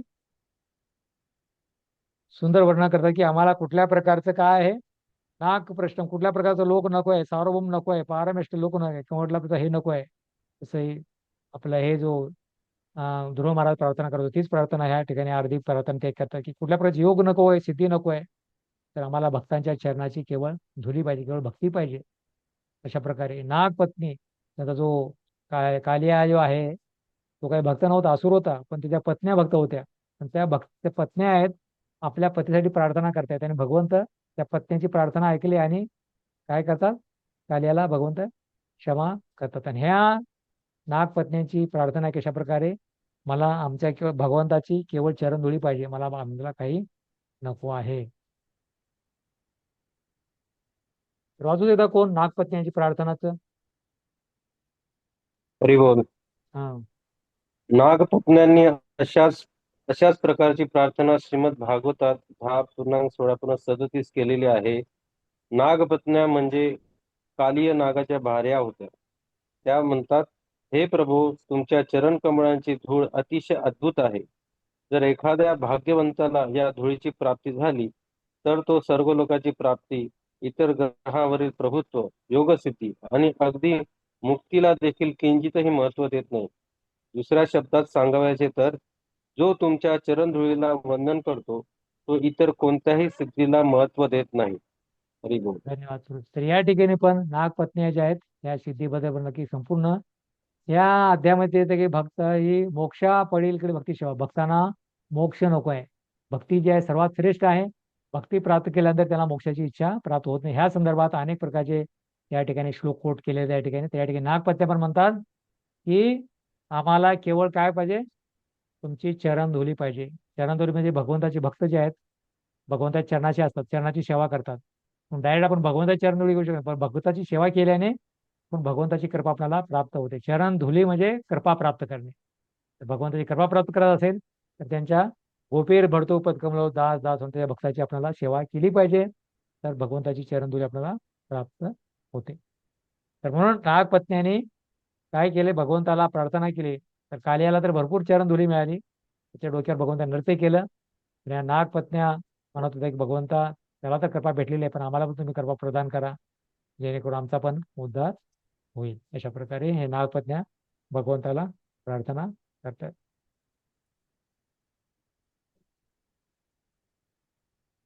परत 18वा आहे उल्लेख, मूर्तिमंत वेद भगवंतांना प्रार्थना करतात. मूर्तिमंत वेद भगवंतांना प्रार्थना करतात. हे 10वा स्कंद 18वा अध्याय आणि हा 31वा श्लोक आहे. मूर्तिमंत वेद भगवंताला प्रार्थना. 10वा स्कंद 87 अध्याय 88 लिहिलेला आहे, 87 आणि 31वा श्लोक. तर या ठिकाणी मूर्तिमंत वेद भगवंताला प्रार्थना करतात. श्रुती वेद भगवंताला प्रार्थना करतात. आचार्यांना मोक्ष नाही पाहिजे, अनेक आचार्यांना काय पाहिजे, मोक्ष नाही पाहिजे, प्रार्थना करतात. श्रुती किंवा मूर्तिमंत वेद भगवंताला प्रार्थना करतात, हे प्रभू, आध्यात्मिक ज्ञान समजणे फार कठीण आहे. तुमचे मूळ स्वरूपातील प्रकट आम्हाला अतिशय कठीण विषय समजावून सांगण्याकरताच आहे. त्यामुळे कौटुंबिक सुखविषयाचा त्याग करून मुक्त आचार्यांचा संग घेणारे तुमचे भक्त आता पूर्णपणे तुमच्या भक्तिमय सेवेत मग्न आहेत. त्याचा परिणाम म्हणून ते आता तथाकथित मुक्तीलाही किंचित मत देत नाही. तर या ठिकाणी म्हणतात, या ठिकाणी श्रुती पुराण म्हणतात की आम्ही अशा प्रकारे आध्यात्मिक ज्ञान समजणं आम्हाला फार कठीण आहे. आम्हाला ज्ञान समजणं फार कठीण नाही, पण आम्ही ज्यावेळेस पाहतो की कशा प्रकारे तुमचे जे आचार्य आहेत त्यांनी सर्व काही त्यागलेलं आहे, तुमची शरण घेतलेली आहे त्यांनी, तर त्यावेळेस आम्हाला काय होतं, आम्हाला तुमची कृपा प्राप्त आम्हाला होते आणि त्यांच्यामुळे आम्हाला कृपा प्राप्त होते. आपण वेदाध्ययन करू शकत नाही, बुद्धी नाही, कुठल्या प्रकारचं ज्ञान नाही. आता आपण हे प्रयत्न करतोय आपण भक्ती समजण्याचा, पण आमच्याकडे कुठल्या प्रकारची बुद्धी नाही. तरी स्वतः मूर्तिमान वेद जे आहेत भगवंताला प्रार्थना करतायत की तुम्हाला समजणं फार कठीण आहे, पण ज्यांनी सर्वस्वाचा त्याग केलेला तुमची शरण घेतलेली आहे तर त्यांच्या सेवेत जर आम्ही मग्न झालो तर आम्हाला थोडी कृपा प्राप्त होईल, कारण ते कुठल्याही प्रकारच्या मुक्तीची अभिलाषा करत नाहीत, म्हणजे भक्त कुठल्याही प्रकारची मुक्तीची अपेक्षा करीत नाहीत. तर म्हणून हा श्लोक समजावून घेताना आपण याची नोंद घेतली पाहिजे की कुठला श्लोक आहे हा, मूर्तिमत न ते गिरित्रा किल लोकपाला वीरत्र वैकुंठ सुरेंद्र गम्यम ज्योती परम यत्र राजस्तमच्छम सत्वन यद ब्रह्म हिस भेदम. तर याचं भाषांतर हेच आहे की अशा की हा श्लोक समजून घेता आपण याची नोंद घेतली पाहिजे की आध्यात्मिक ज्ञान म्हणजे आत्मा आणि परमात्मा यांना समजून घेणे होय. आत्मा आणि परमात्मा गुणांतर एकच आहेत आणि म्हणून त्यांना दोघांनाही परमब्रह्म असे म्हटले जाते. परंतु ब्रह्मज्ञान समजून घेणे अतिशय कठीण आहे. अनेक तत्वज्ञानी पुरुष आत्म्याचे स्वरूप जाणून घेण्यासाठी खडतर प्रयत्न करीत आहेत, परंतु त्यात त्यांना थोडी देखील प्रगती करता येत नाही. भगवद्गीता असे म्हटले आहे की लक्षावधी लोकांपैकी केवळ एखादाच कोणी आध्यात्मिक ज्ञान जाणू शकतो. बहुना जन्मना म्हणते मनुष्याना सदस्य कच्चित येते सिद्ध आहे यत्तानाम सिद्धाना कचिन्मा भीती तत्वता. क्वचितच काही लोकांना पूर्ण पुरुषाचं भगवताचे स्वरूप जाणून घेता येत. त्यामुळे या श्लोकात असे म्हटले आहे की दिव्य ज्ञानाची प्राप्ती अतिशय कठीण आहे. ती सहज प्राप्त करून देण्यासाठी पूर्ण पुरुष भगवान स्वतः आपल्या मूळ रूपात म्हणजे श्रीकृष्ण रूपात अवतार घेतात आणि अर्जुनासारख्या एखाद्या आपल्या पार्श्वदाला उपदेश करतात. त्यामुळे सर्वसामान्य लोकांना भगवद्गीतेतील आध्यात्मिक ज्ञानाचा लाभ घेऊ घेता येतो. या श्लोकात असे म्हटले आहे की मुक्ती म्हणजे सर्व भौतिक सुखसोयीचा त्याग करणे होय. जे निरीश्वादी असतात ते केवळ भौतिक अवस्थेतून मुक्त होण्याचाच समाधान मानतात, परंतु जे भक्त आहेत ते आपोआपच या भौतिक जीवनाचा त्याग करू शकतात आणि त्याचबरोबर भगवान श्रीकृष्णाच्या अद्भुत लीलाचे स्मरण आणि कीर्तन करून दिव्य आध्यात्मिक आनंदाचाही लाभ घेऊ शकतात. तर अशा प्रकारे भगवान श्रीकृष्ण स्वतः 5,000 वर्षापूर्वी द्वापर युगामध्ये आले. तर त्यांनी शास्त्र पठण करणं फार अवघड आहे, पण अशा प्रकारे अर्जुनाला भगवंताने उपदेश दिला आणि त्याच भगवद्गीतेचं आता ह्या महिन्यामध्ये आपण अध्ययन करून वितरण करून जो आहे ते आपण कृपा प्राप्त करू शकतो. म्हणून अशा प्रकारे जे भक्त ज्याने ज्ञान ग्रहण केलेलं आहे त्याचा प्रचार करतात आणि त्या भक्तांचा त्यांनी सर्व प्रकारचा सर्व ऐश्वर्य त्यागलेलं वैराग्य आहे संपूर्ण कुठल्या प्रकारे भगवंताचा भक्तीचा प्रचार करण्यासाठी. तर म्हणून या ठिकाणी म्हणतात की ते केवळ भगवंताचं स्मरण आणि कीर्तन करण्यात दिव्य आनंदाचे लाभ घेऊ शकतात भगवंताचे भक्त.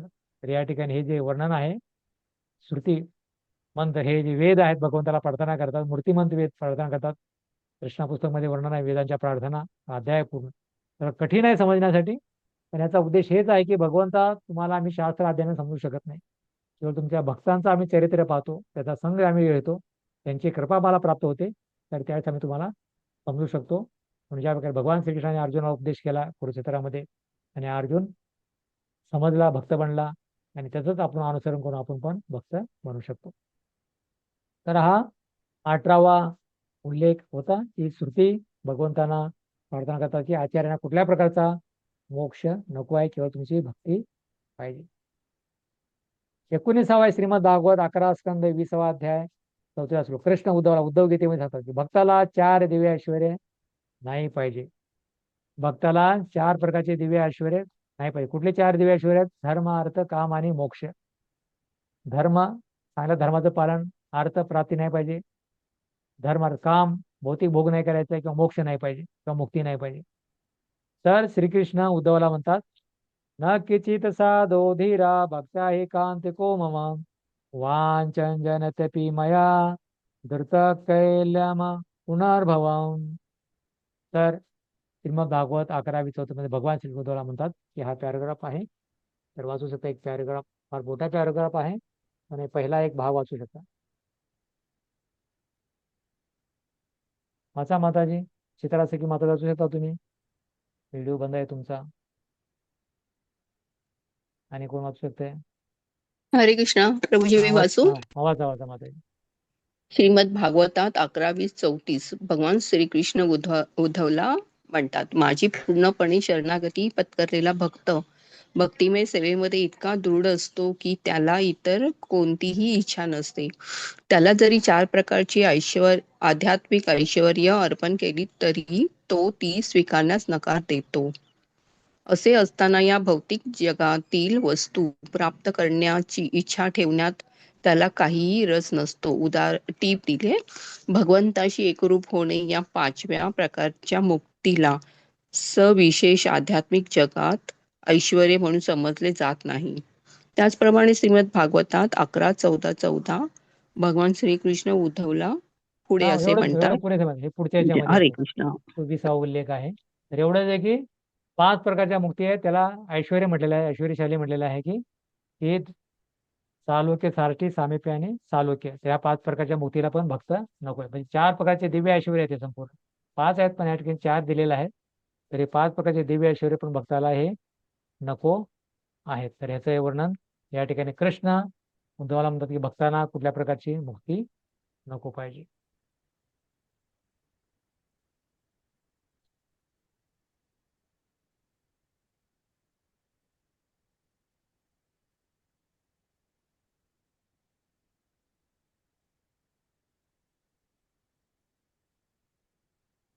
पुढे आहे 20वा श्रीमद भागवत 11 स्कंद 14वा अध्याय 14वा श्लोक. कृष्ण उद्धवाला परत गीता मध्ये म्हणतात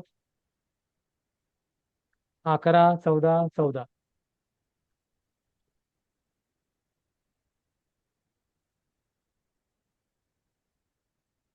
श्रीकृष्ण उद्धवाला म्हणतात न पारमेष्टम न महद्यादिशम न सार्वभौमम नरसाधिपत्यम नो योग सिद्धिर्न पुनर्भवम वा मयार्पितात्मेचति मदिन्यतम.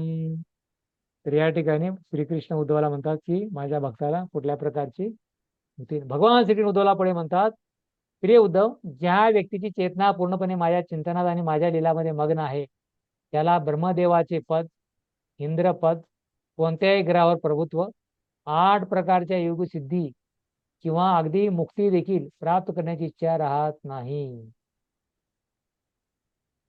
ज्या व्यक्तीची चेतना पूर्ण माझ्या चिंतन, जो भगवंताचा भक्त बनलेला आहे, भक्त आहे किंवा माझ्या लीलामध्ये मग्न आहे, तो भगवंताची लीला श्रवण करतोय सर्व काही भगवंताच्या मध्ये मग्न आहे. मच्चिता मदगत प्राणा बोधत परस्परम कथयत मानिच्या तुष्यंतीचे रमण. तर तो म्हटलेला जो भक्त आहे त्याला कुठल्या प्रकारचं उच्चस्थान आहे. म्हणतात की लीलामध्ये मग्न आहे त्याला कुठल्या प्रकारे ब्रह्मदेवाचं पद, त्याला ब्रह्मदेव बनायचं नाहीये, इंद्रपद नको आहे, कोणत्याही ग्रहावर त्याला जायचं नाही, चंद्रावर सूर्यावर चंद्रावर जायचं नाही, किंवा 8 प्रकारची योगसिद्धी नको आहे, अनिमा लगिमा किंवा 5 प्रकारच्या मुक्ती पण त्याला नको, तिची इच्छा राहत नाही. कधी इच्छा राहत नाही तो ज्यावेळेस तो भगवंताचं नाम रूप गुणल्या ज्यावेळेस श्रवण करतो आणि लीलामध्ये ज्यावेळेस मग्न होतो त्या कुठल्या प्रकारच्या स्थानाची आवश्यकता नाही. तर हा 20वा उल्लेख आहे. कृष्ण उद्धवाला उद्धव गीतेमध्ये वर्णन करून सांगतात.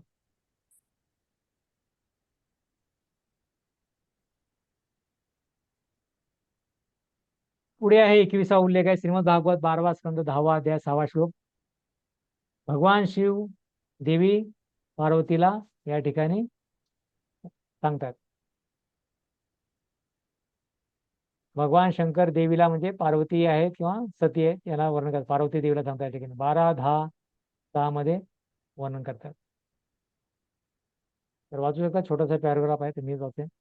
मार्कंडेला कोणताही वर नको. शिवजी म्हणतात की आपले मार्कंडेय मुनी आहेत त्यांना कुठलाही वर नको आहे. शंकर म्हणतात की 21वा आहे नैवच्या त्या शिशत्रिवापि भ्रमार्षी मोक्ष मुच्यत भक्तीं परा भगवती लब्धवान पुरुषे अनिचे. तर या ठिकाणी भगवान शंकर देवीला म्हणतात हे देवी, मार्कंडेय नामक संत पुरुषाने पूर्ण पुरुषोत्तम भगवान श्रीकृष्ण यांच्या प्रती दृढ श्रद्धा आणि भक्ती प्राप्ती केली आहे. याचा परिणाम म्हणून त्याला कोणत्याही वरदानाचे मग ते भौतिक जगातून मुक्त होण्याचे कासेना किंचितही आकर्षण नाही. तर या ठिकाणी मार्कंडेय मुनीचं या ठिकाणी वर्णन आहे. शंकर म्हणतात पार्वतीला की मार्कंडेय मुनीला कोणताही वर नको आहे. मार्कंड फार मोठी योगी पुरुष होते. प्रलय ज्यावेळेस झाला होता, मार्कंडे जे मुनी होते त्यांनी पाहिलं की एका वटपत्राच्या शाईवर भगवान श्रीकृष्ण तरंगत होते अशा प्रकारे. तर ही जी लीला आहे प्रयागमध्ये त्या ठिकाणी झालेली त्या ठिकाणी.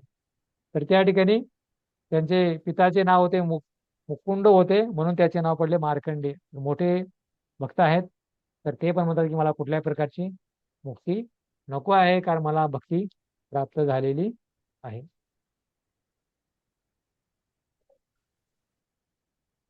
आता पुढे आहे 22वा उल्लेख. फार सुंदर उल्लेख आहे.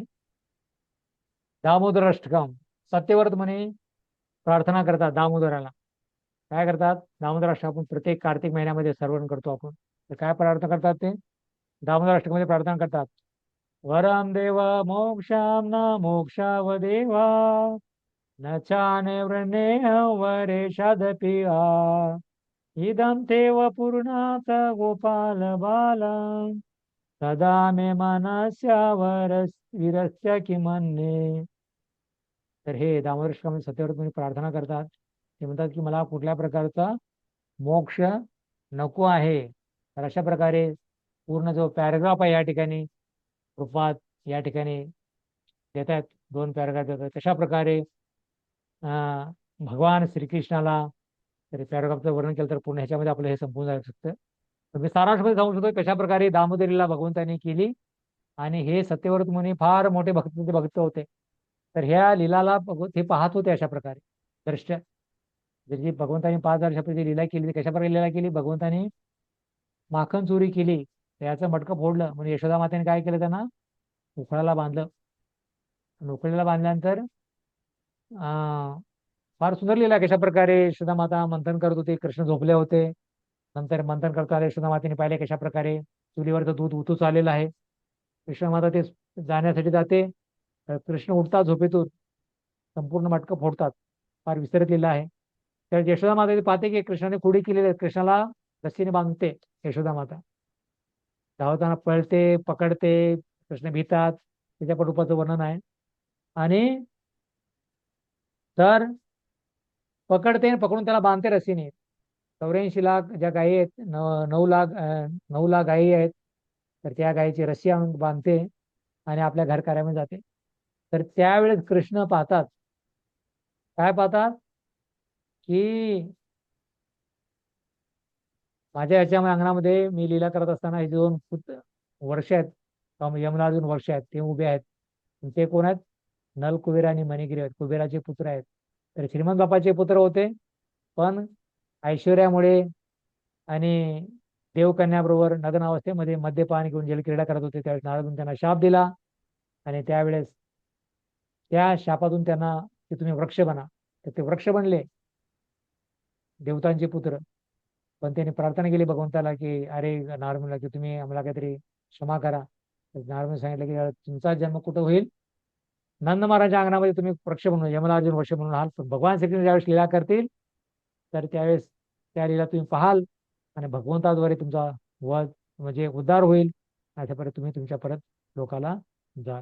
तर अशा प्रकारे संपूर्ण जी लीला आहे दामोदर लीला उपात गुण पॅरेग्राफमध्ये वर्णन करतात. तुम्ही चांगल्या प्रकारे वाचन केले पाहिजे. अशा प्रकारे तर हे शाप त्यांना पण वरदान झाला. तर म्हणून सत्यवाद मुनी म्हणतात की भगवंताचं दर्शन घेतात बाललीला पाहतात. आपण तर फक्त ऐकतो किंवा वाचन करतो. तर हे म्हणतायत की वरम देव मोक्षाना मोक्ष म्हणजे कुठल्या प्रकारचा वरदान नकोय मला किंवा कुठल्या प्रकारचा मोक्ष नाहीये मोक्षाची इच्छा नाहीये. तर माझी एकच इच्छा आहे की तुमचं जे बाल गोपाल जे रूप आहे भगवंताचं कृष्णाचं माखन चोरीचं हेच रूप माझ्या नेहमी सदा मनामध्ये असेल. सदा मे मनस्या विरस्ता किमने. याच्यापेक्षा मला श्रेष्ठ आणखी काही नाही पाहिजे. तुमच्याच लीलाचं मी श्रवण करू. मला कुठल्या प्रकारची मुक्ती नको आहे मोक्ष नको आहे धर्मार्थ काम काही नको आहे. मला तुम्हीच ह्या लीला ज्या मी नेहमी तुमच्या डोळ्यांनी पाहेन आणि हृदयामध्ये हे करेन. अशा प्रकारे सत्यव्रत मुनी भगवान दामोदराला हे प्रार्थना करतात. दामोदर अष्टकामध्ये हा 3रा श्लोक आहे की नमो परमदेव मोक्षांना मोक्षामध्ये वा नचान वर्णे वर्षादिप्य इदंते व पूर्णात गोपाल बालम सदा मे मनस्या विरस्ता किमनी. तर मुक्ती नको आहे तर म्हणून हा त्याचं वर्णन या ठिकाणी कृपादाने केलेलं आहे सत्यव्रत मुनीचं. तर 3रा वाय हय शीर्ष पंचरात्र. पंचरात्र हे नारद मुनीद्वारे लिहिलेलं आहे. तर याच्यामध्ये भक्ताला प्रार्थना करतो की मला 4 पुरुषार्थ नाही पाहिजे धर्म अर्थ काम मोक्ष. तर हे मला नाही पाहिजे कारण त्यांना भक्ती पाहिजे. भक्ती जे आहे पंचम पुरुषार्थ आहे. फक्त धर्माचं पालन करायचं आहे अर्थप्राप्ती करायचं आहे भोग करायचा आहे आणि मुक्ती प्राप्ती हे नको आहे मला. तर म्हणून मला फक्त भक्ती पाहिजे आणि भक्ती जो आहे पंचम पुरुषार्थ सर्वात श्रेष्ठ आहे. म्हणून आपल्या सर्व जीवनाचा उद्देश आहे की भगवंताची भक्ती प्राप्त करणे. मला कुठल्याही प्रकारचं पुरुषार्थ नको आहे. तर हे 4 पुरुषार्थ मला नको आहे. तर हरेशीय पंचदरामध्ये प्रल्हाद महाराज नरसिंहदेवाला प्रार्थना करतात. हे प्रभो पूर्ण पुरुषोत्तम भगवान मला धर्म अर्थ काम मोक्षापासून मिळणारे कोणते वरदान नको. माझी एवढीच प्रार्थना आहे की मी तुमच्या चरणकमळ एक नित्यदास म्हणून उपस्थित राहावे. कृपा करून मला हेच एकमेव वरदान प्रदान करा. तर या ठिकाणी हे प्रल्हाद महाराज या ठिकाणी वर्णन करतायत, नरसिंह प्रार्थना करत आहेत पंचायतामध्ये की मला कुठल्या प्रकारचा धर्म नको आहे, अर्थ नको आहे, काम नको, मोक्ष आहे, तर मला केवळ तुमची भक्ती पाहिजे.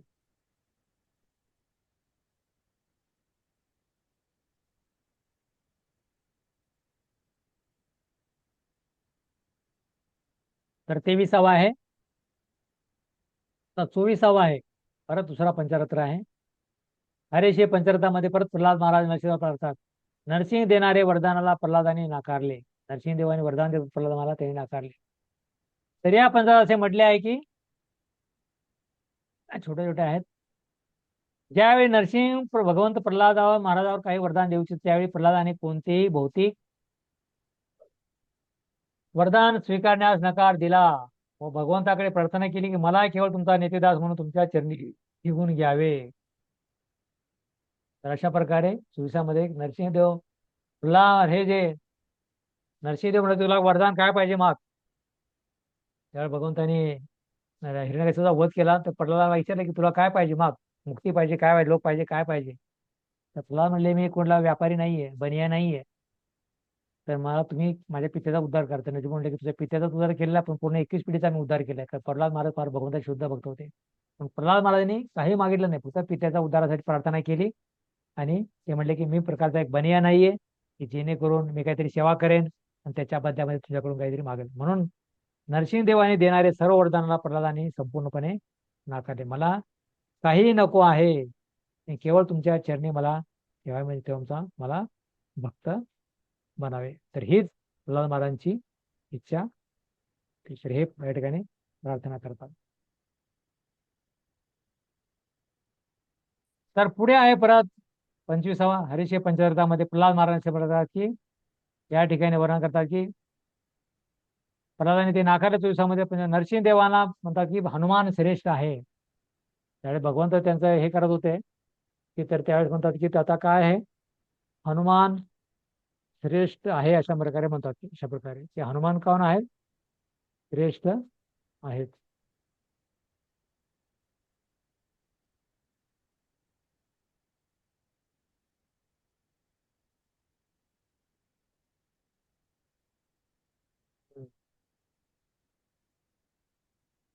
तर या ठिकाणी म्हणतात की हनुमान सर्वात काय आहेत, श्रेष्ठ आहेत. तर या संदर्भात प्रल्हाद महाराजांनी प्रभू रामदास सेवक हनुमान याचे उदाहरण दिले. हनुमंताने एक असा आदर्श स्थापित ठेवला की त्याने भगवान रामचंद्राकडून कोणत्याही भौतिक वरदानाची अपेक्षा केली नाही. तो प्रभू रामदासाच्या सेवेतच सदैव मग्न होता. हनुमंताच्या या आदर्शामुळे तो सर्व भक्तांमध्ये पूजनीय झाला आहे. प्रल्हाद महाराजांनी हनुमंताला प्रणाम केला. अशा प्रकारे एका अत्यंत प्रसिद्ध श्लोकामध्ये हनुमंत असे म्हणतो, हे प्रभू. तर पुढचा आहे अशा प्रकारे, जर तुम्हाला तुमची इच्छा असेल तर तुम्ही मला भौतिक अवस्थेतून मुक्ती किंवा तुमच्या स्वरूपात एकत्र होण्याचे वरदान देऊ नका शकता, परंतु त्यांच्यापैकी कोणतेही वरदान स्वीकारण्याची माझी इच्छा नाही. मुक्तावस्थेनंतर तुमचा आणि माझा स्वामी सेवक संबंध हा नाहीसा होईल असे कोणतेही वरदान मला नको. तर हे हनुमान प्रभू रामचंद्र प्रार्थना करतात की ज्यावेळी प्रभू रामचंद्र साकेत धाममध्ये जात होते, सर्व अयोध्यावासीला घेऊन चालले होते, सर्वात चाला म्हणले, चला म्हणले. त्यात हनुमंत म्हणले की भगवंता मला तुमच्या धाममध्ये यायची गरज नाही, कारण त्या ठिकाणी मला आनंद नाही. तुमचा सालोक्य प्राप्त होणार आहे, संघ प्राप्त होणार आहे, पण तुमचं सर्वनानी कीर्तन मी करू शकणार नाही.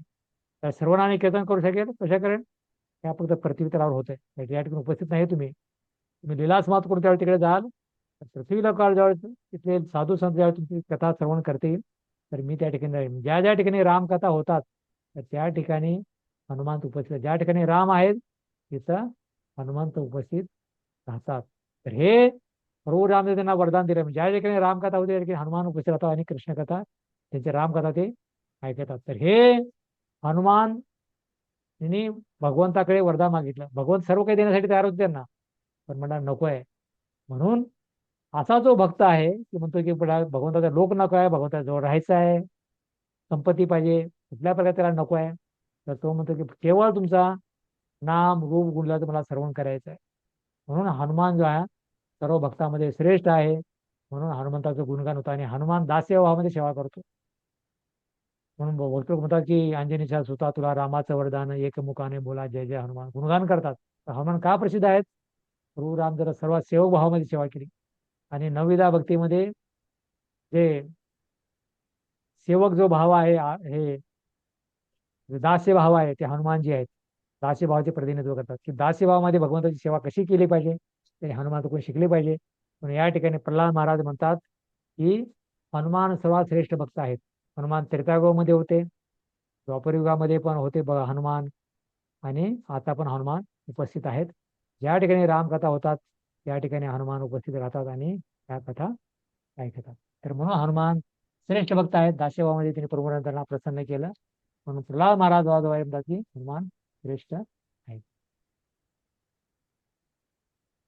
तर हनुमान वाक्य आहे, हनुमान भगवान, तर की मुक्ती देखील सेवक राहण्याची इच्छा करतो. तर मग ते हनुमान म्हणतात की मुक्तीनंतर मी जर सेवा करत राहील, मला जरी तुम्ही मुक्ती जर प्रदान करत राहिला तर मला ते नको आहे, तर मला तुमची सेवाच करायची आहे.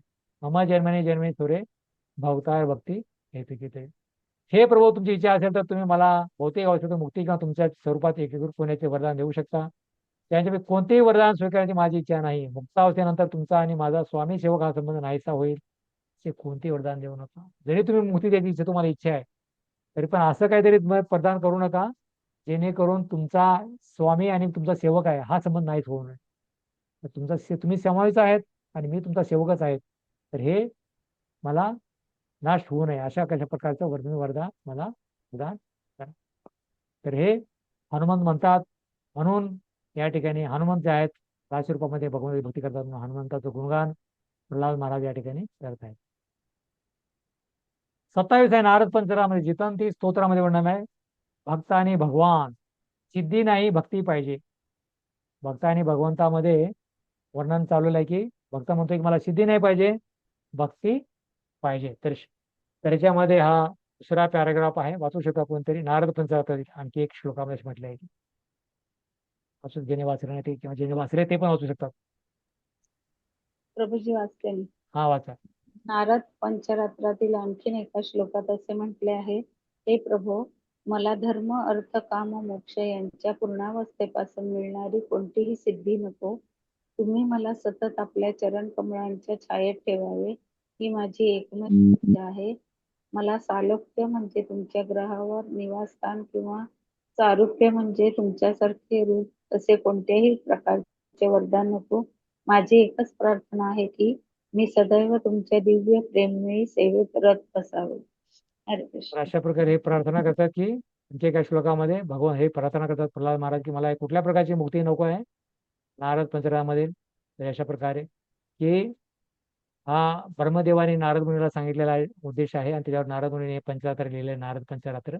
तर त्यामध्ये हे भक्त भगवंताला प्रार्थना करतो की भगवंता मला कुठल्या प्रकारचा मुक्ती नको आहे, तर मला केवळ तुमच्या दिव्य सेवेमध्ये रत असावे. मम जन्मने जन्मने सोरे भक्ता भक्ती आहे तुझी. भगवंताची भक्ती जी आहे 9 प्रकारे आहे, तर त्या भक्तीमध्ये मला ठेवा, अशा प्रकारे तो प्रार्थना करतोय.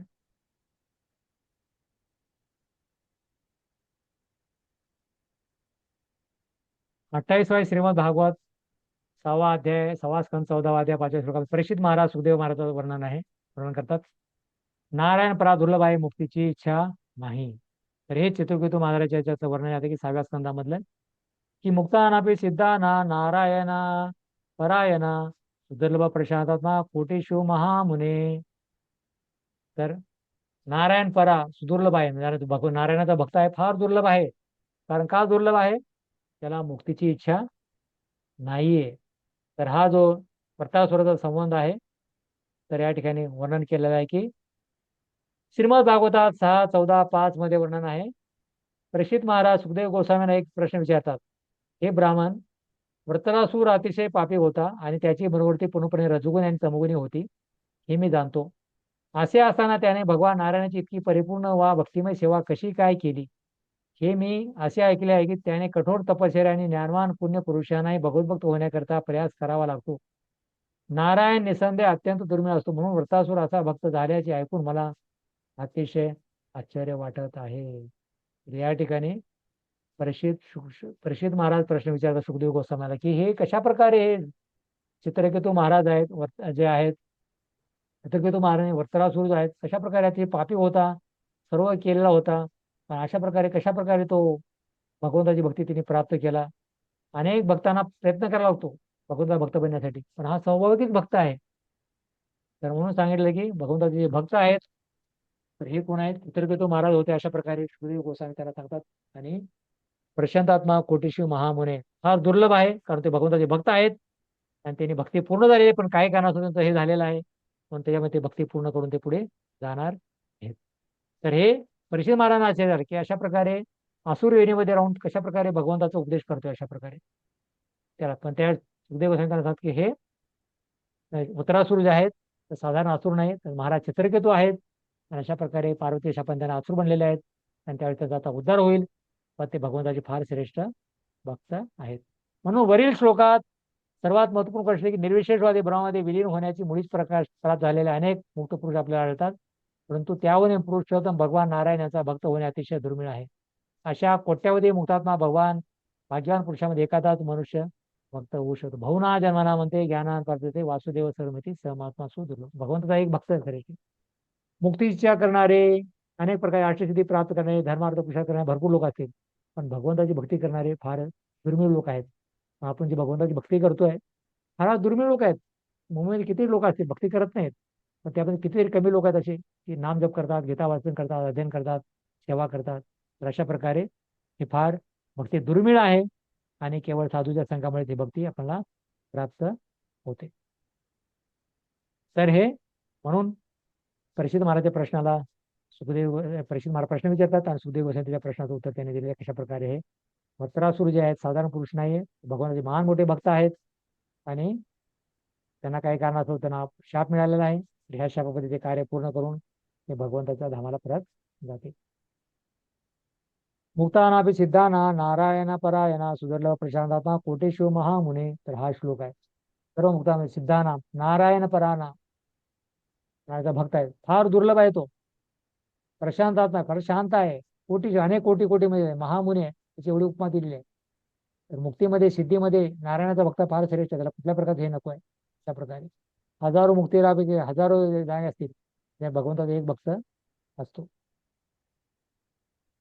मुक्त आहे, भौतिक शरीरापासून मुक्त आहे तो, भौतिक शरीरापासून मुक्त आहे, सिद्ध आहे, अध्यात्म लोकात दिव्य रूपात आहे तो.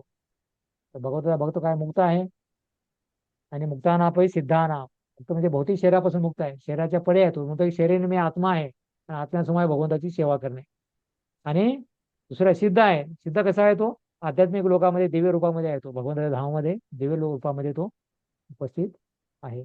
असे 1 कोटी लोकांमध्ये नारायणाची भक्ती करणारा दुर्लभ आहे. मुक्त सिद्ध हे जे राहतात त्याच्यामध्ये 1 कोटी लोकांमध्ये नारायणाची भक्ती करणारा एक दुर्लभ आहे. 1 कोटीमध्ये एक भक्त दुर्लभ आहे. भगवान म्हणतो की मनुष्याना सहस्रेषु कच्चित सिद्ध आहे. तर या ठिकाणी म्हणले की 1 कोटी लोकांमध्ये नारायणाची एकच भक्ती करणार भक्त आहे आणि त्यापैकी आपण जर आहोत भगवंताची भक्ती करतोय. म्हणून आपलं फार परम सौभाग्य आहे की आपण गुरु वैष्णवांच्या कृपेने भगवंताच्या भक्तीमध्ये आपण लागलेलो आहोत. आणि अशा प्रकारे आपण भक्ती करीत राहिली पाहिजे आणि जे आपण प्राप्त झालेलं आहे ते आपण दुसऱ्याला दिली पाहिजे. तर मध्वाचार्य तंत्र भागवत मध्ये वर्णन करतात.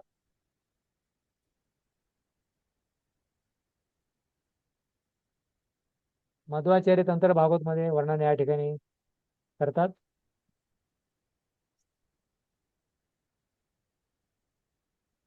नऊ कोटी देवता 7 कोटी ऋषी यांना नारायण भक्त म्हणतात. नारायण पराभक्त 9 कोटी देवता 7 कोटी ऋषी यांना नारायण भक्त म्हणतात. जे भक्तमध्ये नाहीये, पण मध्वाचार्य तंत्र भागवत म्हणले की भगवंताचा भक्त किती दुर्मिळ आहे, दुर्लभ आहे. त्यांच्यामध्ये काही लोकांना नारायण परायण शुद्ध भक्त म्हणतात. 9 कोटी आणि 7 कोटी नारायण भक्त. तर त्याच्यामध्ये शुद्ध भक्त जे कोण आहेत, भक्त आहेत अनेक प्रकारचे, 9, 9, 7, 16 कोटी आहेत. पण याच्यामध्ये नारायण परायण आहे एक शुद्ध भक्त त्याला म्हणतात. काही लोकांना नारायण परायण म्हणजे शुद्ध भक्त असे म्हणतात. सर्व काही शुद्ध भक्त नाही आहेत, भक्त आहेत पण शुद्ध भक्त त्याच्यापैकी पण एक आहे. तर 29वा आहे कुंती महाराणी कृष्णाला प्रार्थना करते. 29वा उद्देश आहे श्रीमद भागवतच्या 1ला स्कंद 8वा अध्याय 20व्या श्लोकामध्ये. तर माताजींसाठी फार प्रेरणादायक आहे हे कुंतीची प्रार्थना. माताजीने कुंतीची प्रार्थना श्रीमद भागवत मध्ये वाचन केलं पाहिजे. या श्लोकामध्ये कुंती महाराणी काय म्हणते. कुंती महाराज म्हणते की मला अनन्य भक्ती पाहिजे. मला काय पाहिजे? अनन्य भक्ती पाहिजे. कशी भक्ती पाहिजे? तर या ठिकाणी म्हणतात, तथा परमहंसाना मुनीना मलात्मनाम भक्ती योग विधानार्थम कथम पश्यम हे स्त्रिया. तर या ठिकाणी कुंती महाराज म्हणते, स्त्री सामान्य रूपाने तर्क करू शकत नाही, पण भगवत कृपेने लवकरच भगवंताला स्वीकार करतात. म्हणून जगात प्रत्येक सत्संगात स्त्री संख्या अधिक असते. मिथ्या धर्मात्मा बनण्यापेक्षा यांची सरळपणा अधिक प्रभावशाली आहे. तर हे कुंती महाराजांची महिमा या ठिकाणी वर्णिली आहे. तर कुंती महाराणी भगवंताला म्हणते की मी कमी बुद्धिमान आहे. या ठिकाणी प्रार्थना करते की हे कृष्ण, हे विद्वान, तुमच्या आगाध महिमा जाणू शकत नाहीत. देवता पण तुमच्या महिमा जाणू शकत नाही. माझ्यासारखी स्त्री तुम्हाला काय समजणार अशा प्रकारे. कारण भौतिक असल्या सर्व प्रत्येकाच्या पलीकडे स्थित असलेले महान ऋषीगण तुम्हाला समजू शकत नाहीत. अहमादिरे नमे यदु स्वर्गना पर्वन महर्ष अहमारे देवाना महर्षीना सर्वशा भगवद्गीतेमध्ये भगवून म्हणतात की मला ऋषी मुनी देवता पण समजू शकत नाहीत. ऋषी मुनी मला समजवत नाही. या ठिकाणी हे म्हणते की माझ्यासारखी निर्बुद्ध स्त्री, माझ्याकडे कुठल्या प्रकारची बुद्धी नाहीये, तुम्हाला कशी काय जाणू शकते? मी तुम्हाला कशी काय जाणू शकेल? तुमची भक्ती कशी जाणू शकेल? भक्ती श्रवण कसं कीर्ती कशी जाणू शकेल तुम्हाला समजायचं. या विशेष लक्ष करून घेण्याची गोष्ट आहे की अशी आहे की महान मुक्त मुग्र सुद्धा पुरुषोत्तम भगवंतांना समजू शकत नाहीत. मोठमोठे ऋषी समजू शकत नाहीत. परंतु केवळ कुंती महाराजांसारखे भक्त नम्रतेमुळे भगवंताला समजून घेऊ शकतात. तर कुंती महाराणी भगवंताची भक्त होती. म्हणून भगवंत म्हणतात की भक्त्या माम अभिजानाति यावन्यस्मी तत्वता. केवळ भक्तीने तुम्ही मला जाणू शकता, दुसरा कुठलाही मार्ग नाही. म्हणून कुंती महाराणी भगवंताची भक्त होती, नम्रता होती. म्हणून ती जरी एक स्त्री होती, तिला पुरुषोत्तम भगवान कमी बुद्धिमान समजले जात होते, तरी देखील तिला भगवान श्रीकृष्णांचे महात्म्य समजले. या श्लोकाचा हा तीर्थार्थ आहे. तर स्त्रियांना सांगितलं की हे करा, पण कुंती महाराज सामान्य स्त्री नाहीये, कुठल्या कॉलेज विद्यालयामध्ये शिकण्यासाठी गेलेले नाही, पण भगवंताची भक्त आहे. तर भक्तीने भगवंताला समजतो आणि फार सुंदर प्रार्थना करते. ते भागवतच्या 8व्या स्कंदामध्ये, 7व्या स्कंदामध्ये, पहिल्या स्कंदामध्ये, 8व्या अध्यायामध्ये फार सुंदर अशा 20-21 प्रार्थना केली आहेत की मोठमोठे ऋषी पण त्या प्रार्थना समजू शकणार नाहीत अशा प्रकारे. पण ती भगवत कृपेने, भगवंताची कृपा ज्यावेळेस प्राप्त होते, आपण आपल्या प्रयत्नाने भगवंताला समजू शकत नाही, पण भगवंता ज्यावेळेस कृपा होईल आपल्याला, तर आपण भगवंताला समजू शकतो. भगवत कृपेने भगवंताला स्वीकार करतात. म्हणून जगात प्रत्येक संघात स्त्री संख्या जास्त अधिक आहे. कारण त्यांचं हृदय काय आहे? कोमल हृदय आहे, की त्याच्यामध्ये हे करू शकणार नाहीत, त्याच्यामध्ये वादविवाद करू शकणार नाही. जे काही सांगतील ना ते प्रेमाने स्वीकार करतील. म्हणून कधी कधी स्त्रियांना फसवलं जातं अशा प्रकारे. म्हणून सांगले की स्त्रियांनी थोडं जागरूक राहिलं पाहिजे.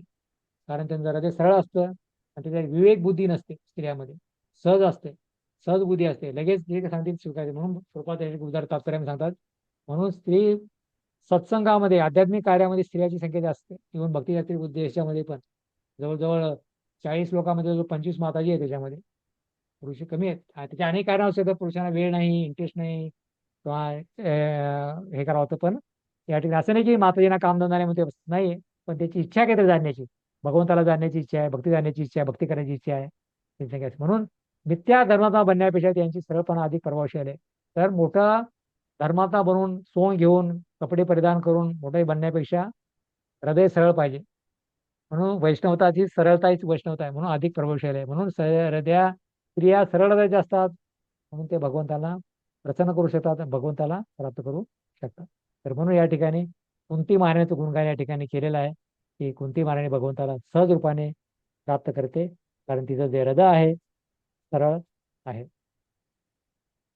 म्हणून भक्ती सरळ हृदयाच्या भक्तांना सरळ आहे, त्यांचं हृदय कॉम्प्लिकेटेड आहे, त्यांना भक्ती कठीण आहे. तर 3वा उल्लेख आहे, आपला शेवटचा उल्लेख आहे. तर सूत गोस्वामी शौनकादी ऋषी यांचा संवाद आहे. तर हे श्रीमद भागवत जे आहे, तर सूत गोस्वामींनी शौनकादी ऋषीला नैमिषारण्यामध्ये 5 हजार कलियुगाच्या सुरुवातीला सांगितलं, आणि सुखदेव गोस्वामी परिषद महाराजांना द्वापरयुगाच्या शेवटी सांगितलं. त्या ठिकाणी सूत गोस्वामी उपस्थित होते, आणि तेच कथा ज्यावेळेस शौनकादी ऋषीने त्यांना प्रश्न विचारला, तुम्ही आम्हाला सर्व शास्त्राचा सार सांगा, तर त्यावेळेस सूत गोस्वामीने शौनकादी ऋषीला नैमिषारण्य या ठिकाणी त्याचं वर्णन केलं.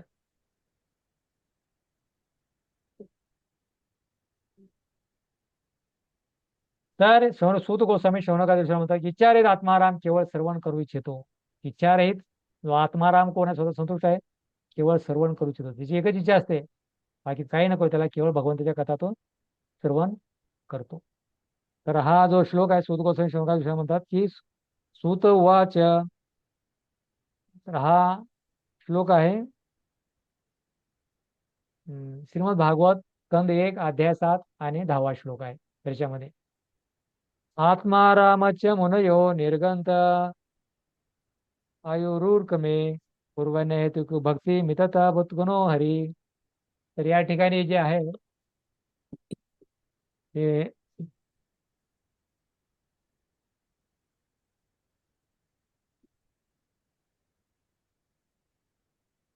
तर या ठिकाणी वर्णन करतात श्रीमद भागवत या पहिल्या स्कंदातील 7व्या अध्यायात 10व्या श्लोकात आत्माराम श्लोकाचे असे वर्णन म्हटले आहे. एकदा भगवान श्री चैतन्य महाप्रभूने सनातन गोस्वामीने आत्माराम श्लोकाचे सुंदर स्पष्टीकरण केले होते.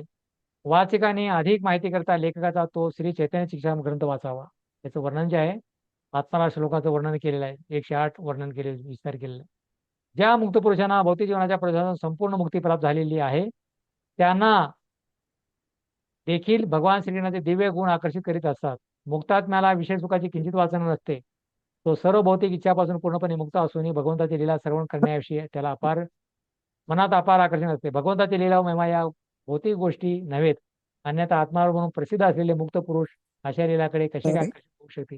या श्लोकातील हाच मुद्दा महत्वपूर्ण आहे. आत्माराम श्लोक आहे. जे आत्माराम आहेत तर ते नेहमी भगवंताच्या कथा श्रवण करतात. यावरून असे दिसून येते की भक्त कोणत्याही प्रकारच्या मोक्ष प्राप्तीची प्रयत्नशील नसतो. पूर्वी सांगितल्याप्रमाणे 5 प्रकारचे स्तर असतात मुक्तीची. भगवंताशी एकरूप होणे सारूप्य, त्यांच्या समोर त्यांच्या ग्रहावर राहणे सालोक्य, त्यांच्यासारखे सानिध्य प्राप्त करणे सामिप्य. या 5 मुक्तावस्थेतील त्यांच्या सानिध्यात त्याच 5 प्रथम अवस्थेला सायुज्य असे म्हणतात. सायुज्यामध्ये बनवत एकरूप होणे ही अवस्था भक्त कधीही स्वीकारू शकत नाही.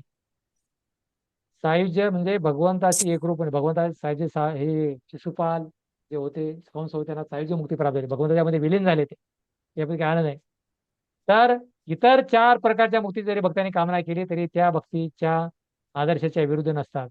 या 4 अवस्था प्राप्त करणारे काही मुक्त पुरुष श्रीकृष्णाप्रती आकर्षण विकसित करू शकतात आणि त्यांची गोलोक वृंदावन धामापर्यंत उन्नती होऊ शकते. दुसऱ्या शब्दात सांगायचं तर ज्याने अगोदरच वैकुंठाची प्राप्ती केली आहे आणि ज्याला 4 प्रकारच्या मुक्तीचाही लाभ झालेला आहे तो देखील कधी कधी श्रीकृष्णाची स्नेह विकसित करून कृष्ण लोकाची प्राप्ती करू शकतात. पण 4 प्रकारच्या मुक्ती प्राप्त केलेले लोक सुद्धा विविध अवस्थानुसार प्रगती करीत असतात.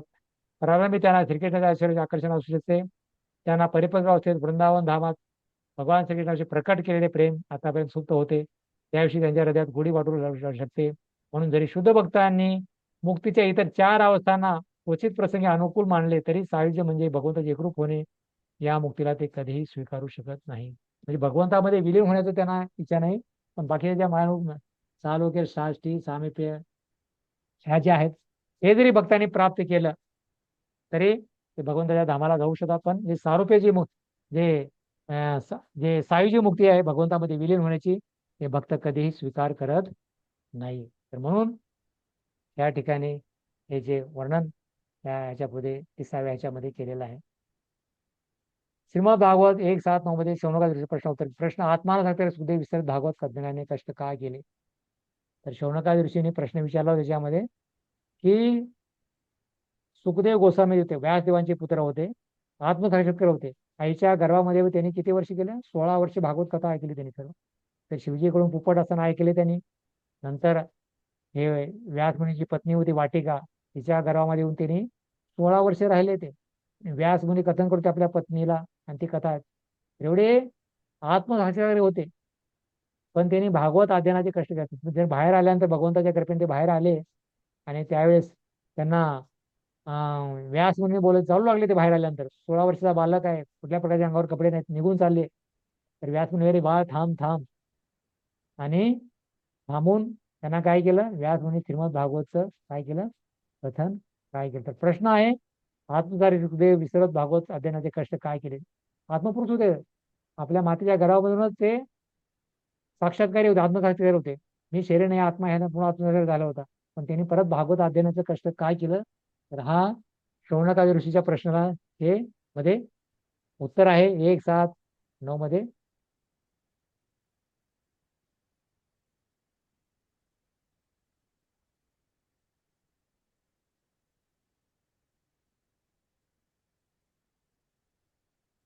तर हे आत्मसाक्षी काय आहेत, कारण ते ह्या प्रश्नाला ह्यांचं हे ऋषींचं हे मध्ये 1-7-9 मध्ये हे उत्तर आपण दिलेलं आहे. तर आपण या ठिकाणी पूर्वपुरुषोत्तम भगवंताच्या भक्तापैकी अनेक प्रकारच्या भक्त विचाराला वृंदावन धामातील आकर्षण असते. तर सर्व निवास श्रेणीचा भक्त म्हणजे अशा भक्ताला वैकुंठ धामातील ऐश्वर्य किंवा द्वारका ज्या नाही तर केले त्यातील ऐश्वर्याशिवाय आकर्षण वाटत नाही. रूप गोसाव्यांचा निर्णय आहे की गोकुळ किंवा वृंदावन या धामातील लीलाकडे आकर्षित झालेले भक्त हे सर्वश्रेष्ठ भक्त आहेत. म्हणून भक्ताला जेव्हा भगवंत एका विशिष्ट रूपाचे आकर्षण निर्माण होते तेव्हा तो आपली भक्ती इतर रूपाकडे आकर्षित करण्याची इच्छा ठेवत नाही. उदाहरणार्थ राम भक्त हनुमानालाही माहित होते की प्रभू रामचंद्र आणि भगवान नारायण यांच्यामध्ये काहीच अंतर नाही, तरी देखील केवळ प्रभू रामचंद्राची सेवा करू इच्छितो. याचे कारण म्हणजे भक्ताला एका विशिष्ट रूपाविषयी पूर्ण त्या आकर्षण नसते. भगवंताचे अनेक रूप आहेत, तरी देखील श्रीकृष्ण त्यांचे मूळ रूप आहे. जरी भगवंताच्या निराळ्या रूपाच्या भक्तांना एकाच वर्गात समजले जाते, तरी देखील त्यापैकी भगवान श्रीकृष्ण भक्तांना इतर सर्व भक्तांच्या तुलनेने श्रेष्ठ समजले जाते. तर हे वर्णन होते कशा प्रकारे सुखदेव गोस्वामी आत्मपुरुष होते, तरी पण त्यांना काय केलं, कारण ते आत्मसाक्षात्कारी होते. पण व्यास म्हणून सांगितलं की तुला काय केलं पाहिजे, खरंच श्रीमद भागवतचं हे वर्णन केलं पाहिजे. ते पूर्ण स्तरावर होते, म्हणून त्यांना भागवत श्रवण आणखी केलं त्यांनी, तिसऱ्यांदा भागवत श्रवण केलं. आणि त्यावेळेस सुखदेव गोस्वामी जे आहेत, जे आत्मसाक्षी होते, पण आणखी पण तिने भक्तच्या स्तरावर तिने आणलं, भक्त बनवलं त्यांनी व्यास मुनी त्यांना. आणि भक्त म्हणून त्यांनी नंतर त्यांचा काय केला, प्रचार केला, भागवतचं कथन केलं अशा प्रकारे. तर पहिलं तर ते ब्रह्मवादी होते, जसे 4 कुमार होते ब्रह्मवादी, त्या प्रकारे हे पण त्याच प्रकारे होते, ते पण विमुक्त होते. पण तरी पण त्याने 4 कुमार या प्रकारे भगवंताच्या चरणावर तुळशीचं हे घेऊन ते भक्त बनले. त्या प्रकारे आपल्या वडिलाकडून व्यास मुनीकडून सुखदेव गोस्वामी श्रीमद भागवतचं कथन श्रवण केलं, आणि ते नंतर ब्रह्मवादीपासून ते काय भगवंताचे भक्त बनले. त्याने त्याच्यानंतर त्याने प्रचार केला. तर अशा प्रकारे हे शौनकादी ऋषीच्या प्रश्नाला उत्तर आहे. आता कृष्ण आणि नारायणामध्ये काय अंतर आहे, कोणी म्हणलं की कृष्ण आणि नारायण एकच आहेत. तर अशा प्रकारे तर या ठिकाणी अंतर आहे, एकच आहेत, भगवंताचाच विस्तारित रूप आहे विष्णू अशा प्रकारे. तर हे ब्रह्माजी आहेत, ब्रह्माजीकडे 50 गुण आहेत. ब्रह्माजीकडे किती गुण आहेत, 50 गुण आहेत. शिवजीकडे 55 गुण आहेत, विष्णूकडे 60 गुण आहेत, आणि कृष्णाकडे 64 गुण आहेत. संपूर्ण सर्वेश्वर पूर्ण भगवंत आहेत. तर म्हणून ब्रह्मा, शिव, विष्णू, कृष्णाचंच विस्तारित रूप आहे. तिने ब्रह्मा, शिव आणि विष्णू यांच्याकडे वेगळे गुण दिले. ब्रह्माजीकडे सृष्टी निर्मिती करा, शिवजीकडे संहार करा, विष्णूचं पालन करा, आणि कृष्णाकडे संपूर्ण 64 गुण आहेत. 64 गुण काय आहेत, रूप माधुरी, लीला माधुरी, प्रेम माधुरी आणि वेणू माधुरी. भगवंताचं रूप आहे सुंदरता, भगवंत लीला करतात, आणि रूप आहे लीला, वेणू माधुरी आहेत, आणि भक्तामधून काय करतात, भगवंत प्रेमाचे संबंध आहे. प्रेम माधुरी, रूप माधुरी, लीला माधुरी आणि वेणू माधुरी. प्रेम, रूप, लीला आणि वेणू, भगवान श्रीकृष्णाचे 4 गुण विशेष आहेत, म्हणून श्रीकृष्ण हे विशेष आहेत. म्हणून भगवंताचे भक्त जो आहेत, नारायणापेक्षा किंवा विष्णूपेक्षा पण कृष्णाची भक्ती करण्यासाठी तो मगन असतो. म्हणून कृष्ण लक्ष्मी, कृष्ण प्राप्त तपश्चर्या काय केली, ती नारायणाची पत्नी आहे, अशा प्रकारे वैकुंठामध्ये राहते. तर तपश्चर्या काय केली, आज पण वृंदावनामध्ये बेलमध्ये येऊन बघत तपस्या करते आता पण. कारण का, त्यांना रासलीलेमध्ये प्रवेश करायचा आहे. लक्ष्मीला रासलीलेमध्ये ऐश्वर्यमध्ये प्रवेश करू शकत नाही, तर त्यासाठी जो माधुर्य रस पाहिजे, माधुर्य रसामध्ये गोपींनी भक्ती केली भगवंताची. तर म्हणून या लक्ष्मीपेक्षा पण गोपी सर्वात श्रेष्ठ आहेत. म्हणून लक्ष्मीला रासलीलेमध्ये प्रवेश करायचा आहे, कृष्णाची कृपा प्राप्त करायची आहे. तर त्यासाठी ही लक्ष्मी जी आहे कृष्णाच्या तिच्यासाठी तपस्या करते वृंदावनमध्ये. म्हणून गोपी नारायणाला आकर्षित झाले नाही. गोपी जे आहेत नारायणाला आकर्षित, भगवान श्रीकृष्ण ज्यावेळेस इमले तलामधून रासल्या सोडून गोपीला अहंकार झाला होता की आमच्यापेक्षा श्रेष्ठ कोणी नाही, आपला पण अहंकार होतो ना. तर त्यावेळेस भगवान श्रीकृष्ण रासल्या सोडून गेले, गोपीला भ्रम झाला की गोपी शोधत शोधत गेले. तर स्वतः भगवान श्रीकृष्ण आज पण हे पैठामध्ये चंद्रसरोवरच्या ठिकाणी लिहिलं आहे, त्या ठिकाणी भगवान श्रीकृष्ण चतुर्भुज राहण्यामध्ये बसले होते. तर ज्या गोपी त्या ठिकाणी गेल्या, तर तर त्या नारायणाला समोर आकर्षित झाले ना नारायणाकडे, कारण त्यांना एकच उद्देश होता की कृष्णाची प्राप्ती करायची आहे. तर अशा प्रकारे हे जो विष्णू आणि कृष्ण याच्यामध्ये हे अंतर आहे. गोपी कधीही विष्णूला नारायणला आकर्षित होत नाही, तर कृष्णाला आकर्षित होतात. त्याच प्रकारे भगवंताचे भक्त पण कृष्णाची भक्ती करतात. तर गुणाची तुलना केलेली अशा प्रकारे ब्रह्मा, शिव, विष्णू आणि कृष्ण यांची हे तुलना या ठिकाणी केलेली आहे.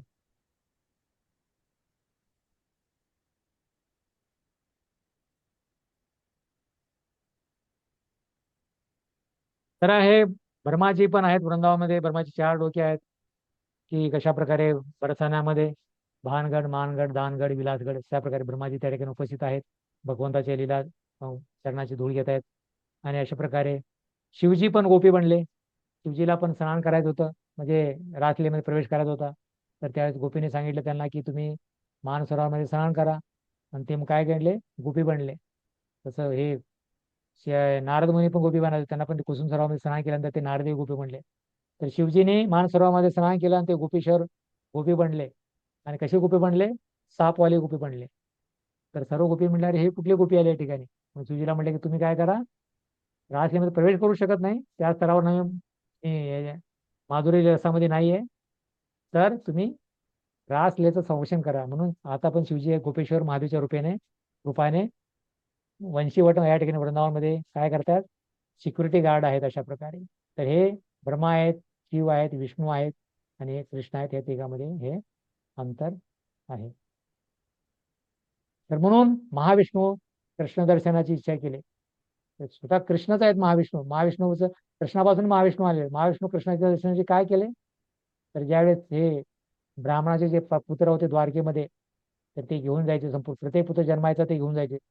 तर स्वतः कृष्णाने अर्जुन त्या ठिकाणी गेले आणि त्यावेळेस महाविष्णूने शंखवादाचा आधार तिथे केला. त्यांना विचारलं की तुम्ही हे का घेऊन आले. तर म्हणले की आम्हाला काय की पाहिजे तर येऊन याच्यामध्ये येऊ शकले असते द्वारकेमध्ये, ते आले नाहीत. पण त्यांची इच्छा होती की भगवान त्या ठिकाणी म्हणून महाविष्णू पण कधी कधी श्रीकृष्णाच्या दर्शनाची इच्छा करतात. कारण भगवंताचं रूप जे आहे शरीर पूर्ण आहे, फार सुंदर आकर्षक आहे. म्हणून भगवंताला श्रीकृष्ण हे म्हटलेलं आहे. म्हणून व्यंकट भट आणि चैतन्य महाप्रभू यांची पण चर्चा आहे अशा प्रकारे. तर हे वर्णन जे आहे चैतन्य चरितामृतमध्ये पण वर्णन आहे, संधी मिळाली तर वाचू शकता, किंवा याच्यामध्ये ह्याचं वर्णन आहे. व्यंकट भट आणि चैतन्य महाप्रभूचा संवाद किंवा चैतन्य शिक्षामृत ह्या ग्रंथामध्ये पण असू शकते. याची चर्चा या ठिकाणी आहे. कशा प्रकारे भगवान श्रीकृष्ण जे आहेत नारायणापेक्षा श्रेष्ठ आहेत आणि भगवंताचे भक्त नारायणाची भक्ती करत नाहीत, तर कृष्णाची भक्ती करतात. आणि कृष्णाचा एक विभाग आहे विष्णू. आणि हे त्या प्रकारे हे लक्ष्मीचं उदाहरण दिलेलं आहे. महाविष्णू दर्शन करतात आणि व्यंकट भट आणि चैतन्य महाप्रभूचा संवाद आहे. त्याच्यामध्ये कशा प्रकारे चैतन्य महाप्रभू व्यंकट भटला करतात की तुमच्या नारायणापेक्षा जे आहे कृष्ण श्रेष्ठ आहेत, म्हणून भगवंताचे भक्त आहेत, कृष्णाची भक्ती करतात. हरे कृष्णा कृष्णा कृष्णा हरे हरे, हरे राम राम राम राम राम. धन्यवाद. हरे कृष्ण. तर आता आपला आता अटेंडन्स होईल आणि कोणाचे काही शंका समाधान असेल तर आपण प्रश्न विचारू शकता.